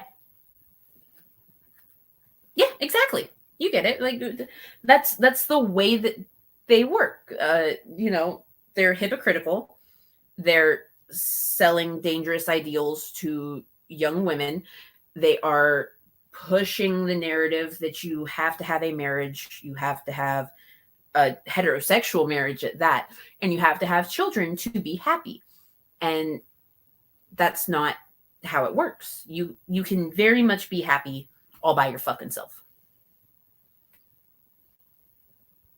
But yeah, you know, of course, we can get all the nice stuff if the man says that we can get the nice stuff. Remember that. It has to be the man. He has to say yes. We need permission. Think ahead with me for a moment. Have It All is not interested in you hearing this, so please listen closely. Oof. Who are you going to want to be at your bedside when your hands are cooling and your days on earth are drawing to an end? That's pretty fucking dramatic. Will you want your boss from work, your fellow employers, or maybe your Starbucks barista who made your drink on your way to work? I don't want those people. I want my husband and children, my grandchildren, my nieces, my nephews, my family. Dude, like if you build up a good rapport and a good friendship with the person at Starbucks that makes your drink on the way to work, then yeah, fuck yeah, they can be at my bedside. Shit. Come on. Like if they feel that type of connection to me that they want to be at my bedside when I'm fucking dying, then great. That just means that I had such an impact on them and they respect me to the point that they want to be there. Or maybe they hate me and they just want to tell me how much of a bitch I am because of my drink order every day. Who knows? Either way, it'd be nice to have them.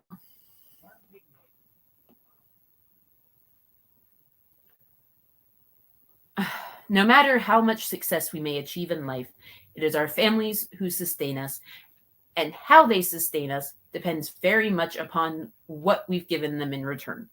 In the end, it is our husbands and children and our grandchildren who we hope will be at our bedside as the last light fades, holding our cooling hands. Y'all are so goddamn dramatic. If someone loves me enough to want to be at my bedside when I'm dying, then they can be there. It does not matter what type of relation they have to me. If they love me that much, if they want to see me that much when I'm fucking dying, they can be there. Who is at my bedside in the future is based off of the relationships that I build. It is not based off of how many kids I have or how big my family is. Sorry, blood family. You can have family without them being blood related. Just saying. Don't give up being a wife and mother, which is unique to women alone, for the sake of a career. Yes, wife and mother typically fall under the norm of women. Those are uniquely feminine words. Wife, mother. Like, if you look up the definition, they're feminine. You know, it stands to reason. But not everyone wants to be a wife and a mother. I'm a mother, don't want to be a wife. Some women are wives and don't want to be mothers. They want to have, the dual income, no kids household. They want to be dinks. And I have mad respect for all the dinks out there. Like, you do you spend your money on what you want. You have that life. Yes, the world may tell you that climbing the corporate ladder, gaining independence, and making a name for yourself is the most important thing a woman can accomplish. No one said that. Like, it's all up to you. It's up to you as to what is important to accomplish.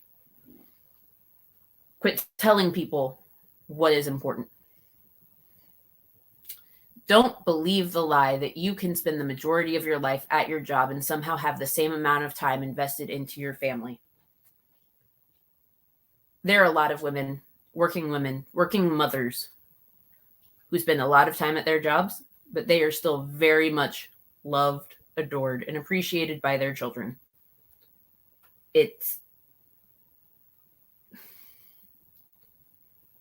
Family dynamics are different all over the place.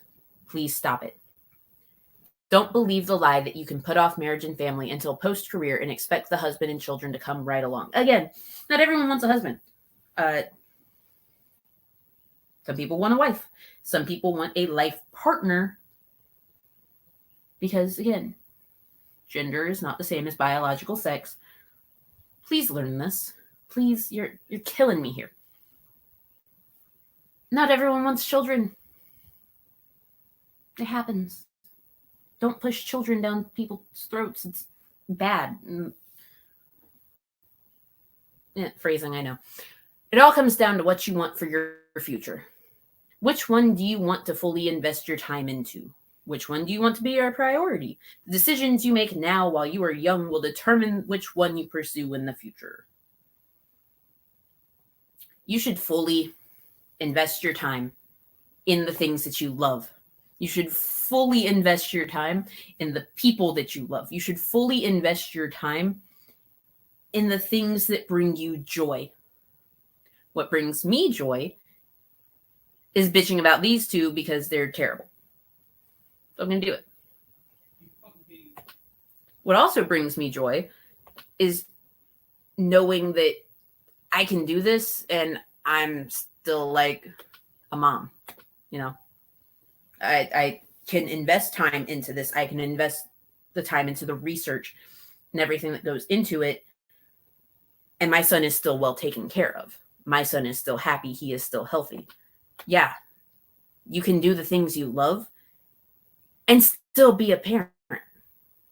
It's crazy. I thought Bethany understood this since, she does Girl Defined and she has a kid, but I guess she doesn't. I don't know. It seems like when you're investing all this time into writing blog posts and books and stuff, maybe you aren't spending too much time with your kid, are you? Okay. This is going to be the last thing that we look at today because I'm frustrated. I'm tired. These bitches are stupid. And yeah, Bethany, Kristen, if y'all ever see this, I continuously call you bitches because you are bitches. I'm not afraid to say it. I'm not afraid to say that you're stupid. Your dining room table education has failed you. You constantly practice confirmation bias. You do not know what you're talking about. You should quit. Quit while you're still fucking behind, because you're really fucking behind. Okay? So,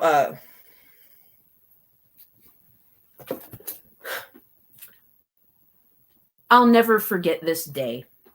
I was a teenage girl, fresh new driver, and I had just pulled into the school parking lot to pick up some kiddos I was babysitting. After parking my car, I noticed that the alarms at the school were going off, and the teachers were bringing all of the kids into the parking lot. The teachers quickly informed all of the onlooking parents that this was a mandatory practice fire drill, and there was no need to be concerned. Okay, that happens. You know, fire drills. They do them in daycares. They do them in elementary, middle, high school. They do them at hospitals. They do them in apartment complexes. They do them at dorms and colleges. Like, it's good to know. I stood in the parking lot and waited for the teachers to get all of the kids through the gates. What I didn't realize was that this particular school also doubled as a daycare. To my surprise, the teachers began wheeling out rollable cribs filled with babies. Tiny babies and toddlers literally filled each crib as the teachers rolled them out to the fire drill. As I looked inside each one of those barred rollable cribs, I couldn't help but feel a knot in my stomach for each one of those babies. They literally looked like caged animals. It was such an unnatural sight. I don't know how the other onlooking parents felt, but I was completely saddened by the sight.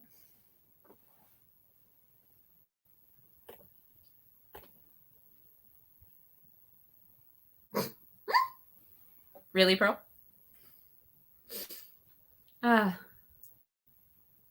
Man.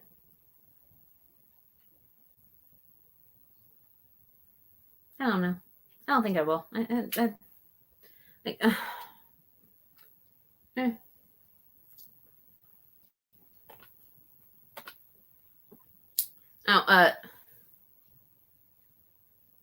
Bethany, you mentioned these babies and how sad you are that they're there and in the cribs and stuff like that. What about the children you're babysitting? Are you sad that the children you were babysitting were at school and not with their mothers? Oh, I know, I was joking, hun. But yeah, they're fucking stupid. Yeah, 100%.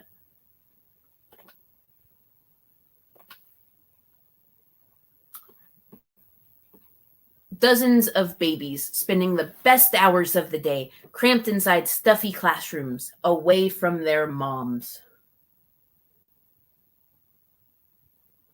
Although I don't know the reasons behind why every baby was there, I can't help but assume that many were there because of the modern mindset of American woman today.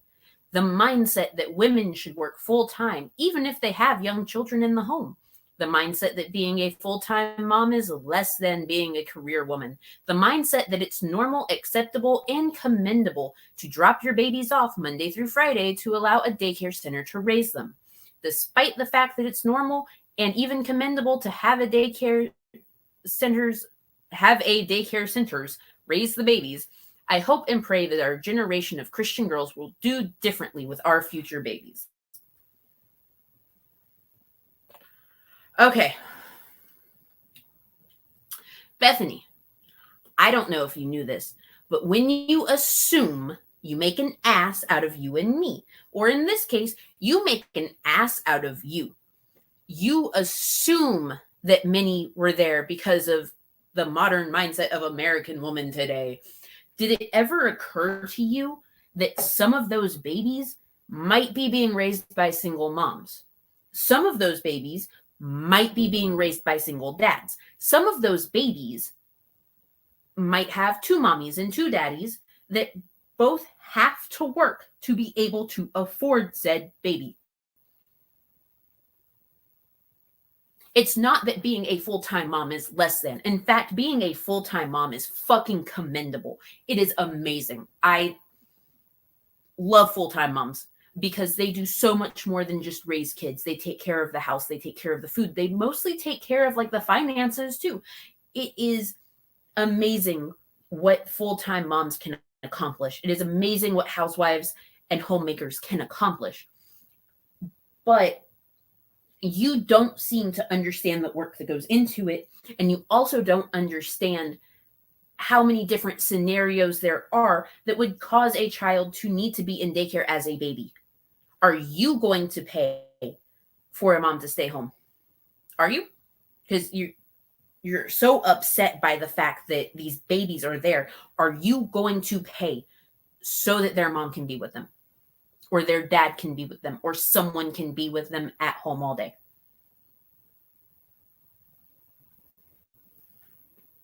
Are you?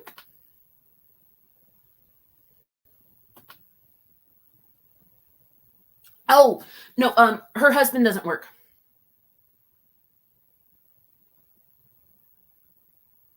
Now see, she was there as a teenager to pick up kids that she was babysitting. So the real question is, was she not upset at the parents of the kids that she was babysitting for having them in school in the first place? I mean, she was taught at a dining room table. Why can't they be taught at the dining room table? It's weird that she's focused in on the babies and nothing else. But yes,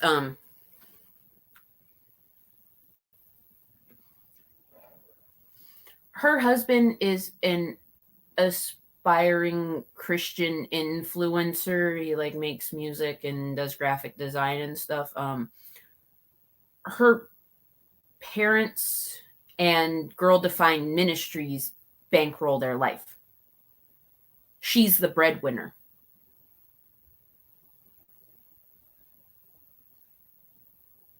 Kind of the opposite of what she's preaching here. Kind of a hypocritical thing, don't you think, Bethany? Your husband does most of the raising of your child. You post shitty videos and reels and pictures to Instagram. You slap a bunch of foundation on your lips as lipstick, pose with your mouth open, trying to hide your fucking teeth, and dressing like a Gen Z person to appeal to teenage audiences.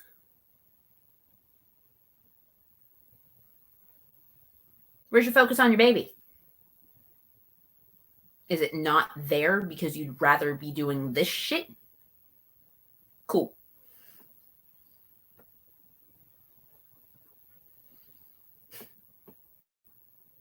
Let's dare to think outside the box or the daycare walls and plan for a better future. If the Lord chooses to bless me with a husband and then children, mind you, this was written before she got married and had a kid. But she's still not practicing what she fucking preached. And at this time, actually, I do believe that her now husband had like just turned 19. This article's from 2016. Yeah. And she was in her late 20s, but you know, whatever. After all, well, yeah, she would personally like to be the one to raise her children, but her husband doesn't. After all, God did give them to me. Why should I give them to someone else for 8 to 9 hours each day? No, thanks. Some people have to. I mean, obviously, the parents that you were babysitting for as a teenager when you went to this school to pick up those kids needed you to care for their kids.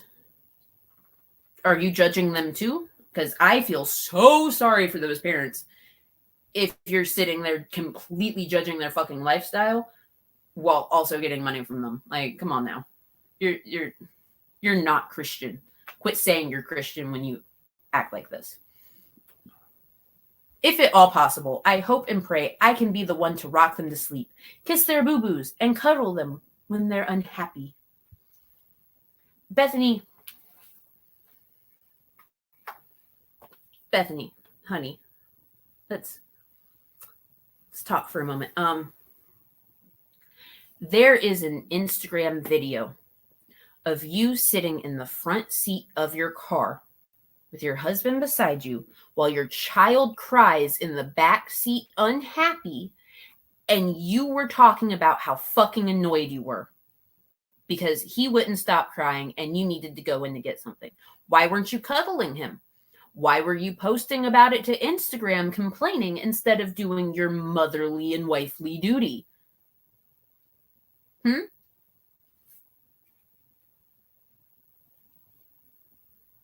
Make it make sense, because hello, it's fucking stupid.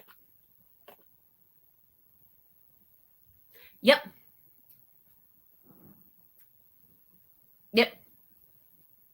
Absolutely. Oh yeah, the 1-year-old needed to cry it out. I bet they also blanket train.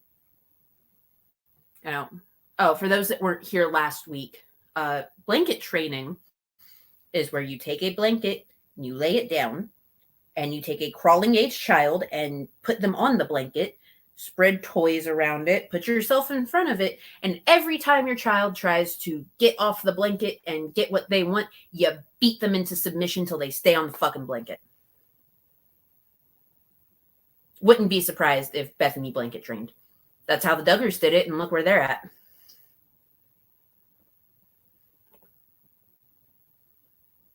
Fuck these people. 1000%. If the Lord blesses you with a husband and then children, who will care for your babies? Will you be the one to love on them, care for them, and train them up, or will somebody else? Oh, did you hear that phrase? Train them up.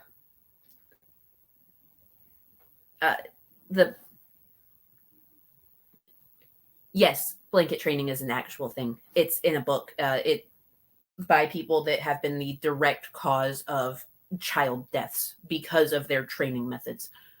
The phrase "train them up," the blanket training thing I was just talking about, that's Debbie Pearl. Debbie Pearl's book is titled "To Train Up a Child." Wonder where she got that from. You're going to train up your child, Bethany?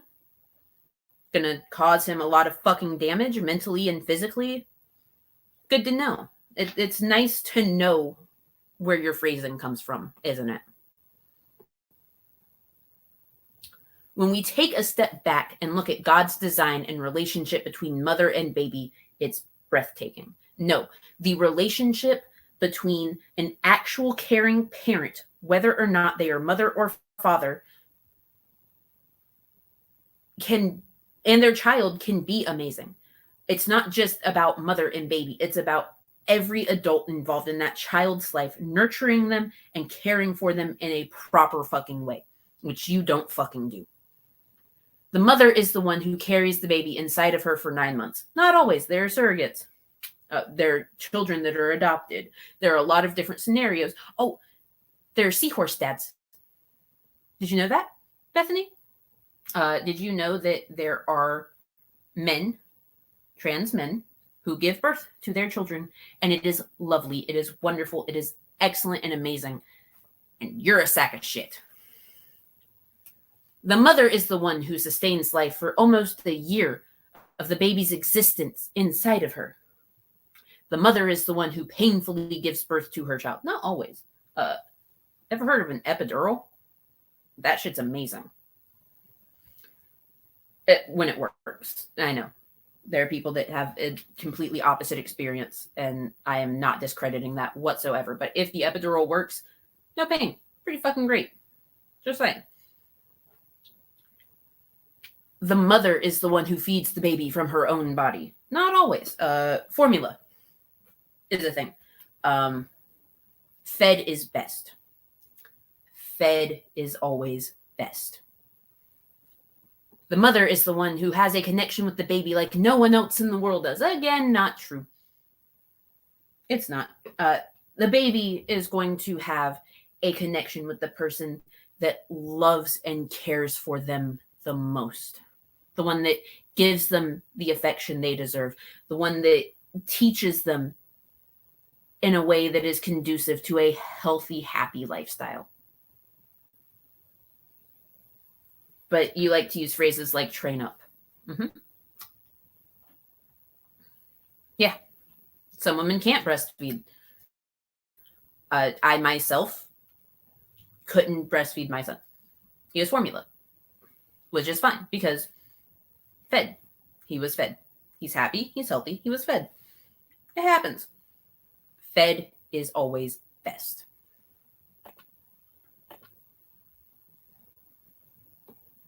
God is the creator and mastermind behind that design. No. He intentionally created this incredible dynamic between mother and child. No. If God did indeed create everyone and everything, he created the incredible dynamic between child and loving, caring parent.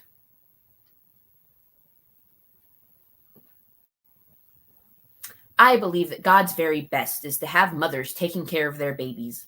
Let's not allow the modern mindset of motherhood dictate our futures. Let's bravely break free from the norm and dare to give our babies something better, to give them our love, to be the ones who hold them when they cry, kiss them till they laugh, and rub their bellies as they fall asleep.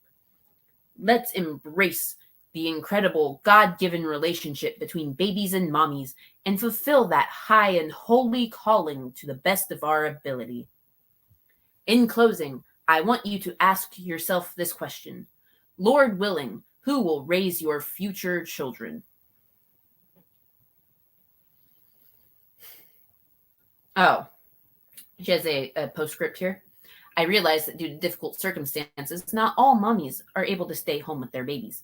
Although that's sad, it's the reality for some. The entire goal of this post is simply to encourage future mommies to think and plan ahead.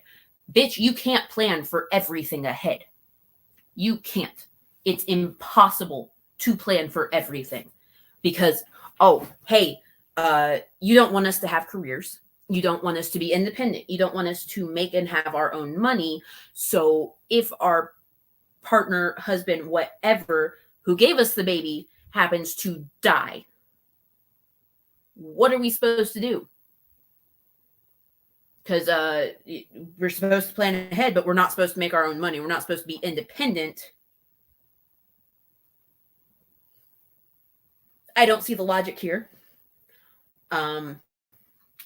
Clearly, you did not think about your postscript when you wrote the beginning part, and we're talking about how you assumed that so many of the babies were there because mommies didn't care. You're the one that doesn't seem to fucking care based on what you post on Instagram, how often you're posting the Girl Defined, how often you're talking about writing your fucking books, how you post up in fucking computer cafes and shit, writing out this fucking garbage for others to consume while your son is not in any of the fucking pictures, not anywhere around you. He's with his dad. Your husband is raising your kid. Practice what you fucking preach. Be a mom. Do what you said that you're supposed to do as a godly fucking woman. Quit being a hypocritical piece of fucking shit. You know what Kristen did when she adopted her kids from Ukraine? She went offline. She didn't post anything while she was getting everything sorted out, getting the kids there, getting them settled, making sure that they were okay and they were safe. Not saying that Kristen's the best fucking person in the world, because she's not. But she was being a mother and doing what she needed to do. And she finally came back online to post a picture of herself, her husband, and their kids and say, hey, I've been gone because this happened. I won't post as often, but this happened. Good for her. She's doing the godly thing that you're preaching about.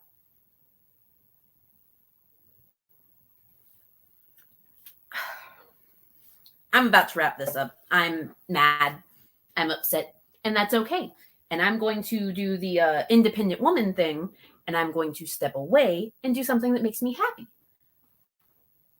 Next week, we're going to be covering transphobia, homophobia, and bigotry. I myself am, as I said before, pansexual. If there are any trans individuals, anyone else in the LGBTQIA plus community that want to join in on panel and go over their misinformation with me, please reach out. I will gladly let you in on it, because I would rather people in the community help me tear down their terrible thoughts. Most of the posts that we will be covering next week have been completely removed from the Girl Defined website.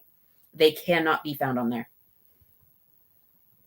These were all removed because people kept sending them to sponsors to get them to end partnerships with Bethany and Kristen and Girl Defined as a whole. So please, if you would like to join in, reach out, let me know. Thank you for being here, Pearlfish, and everyone else that participated in chat, anyone that lurked and listened. I appreciate you all greatly, and I hope that you'll have a great day.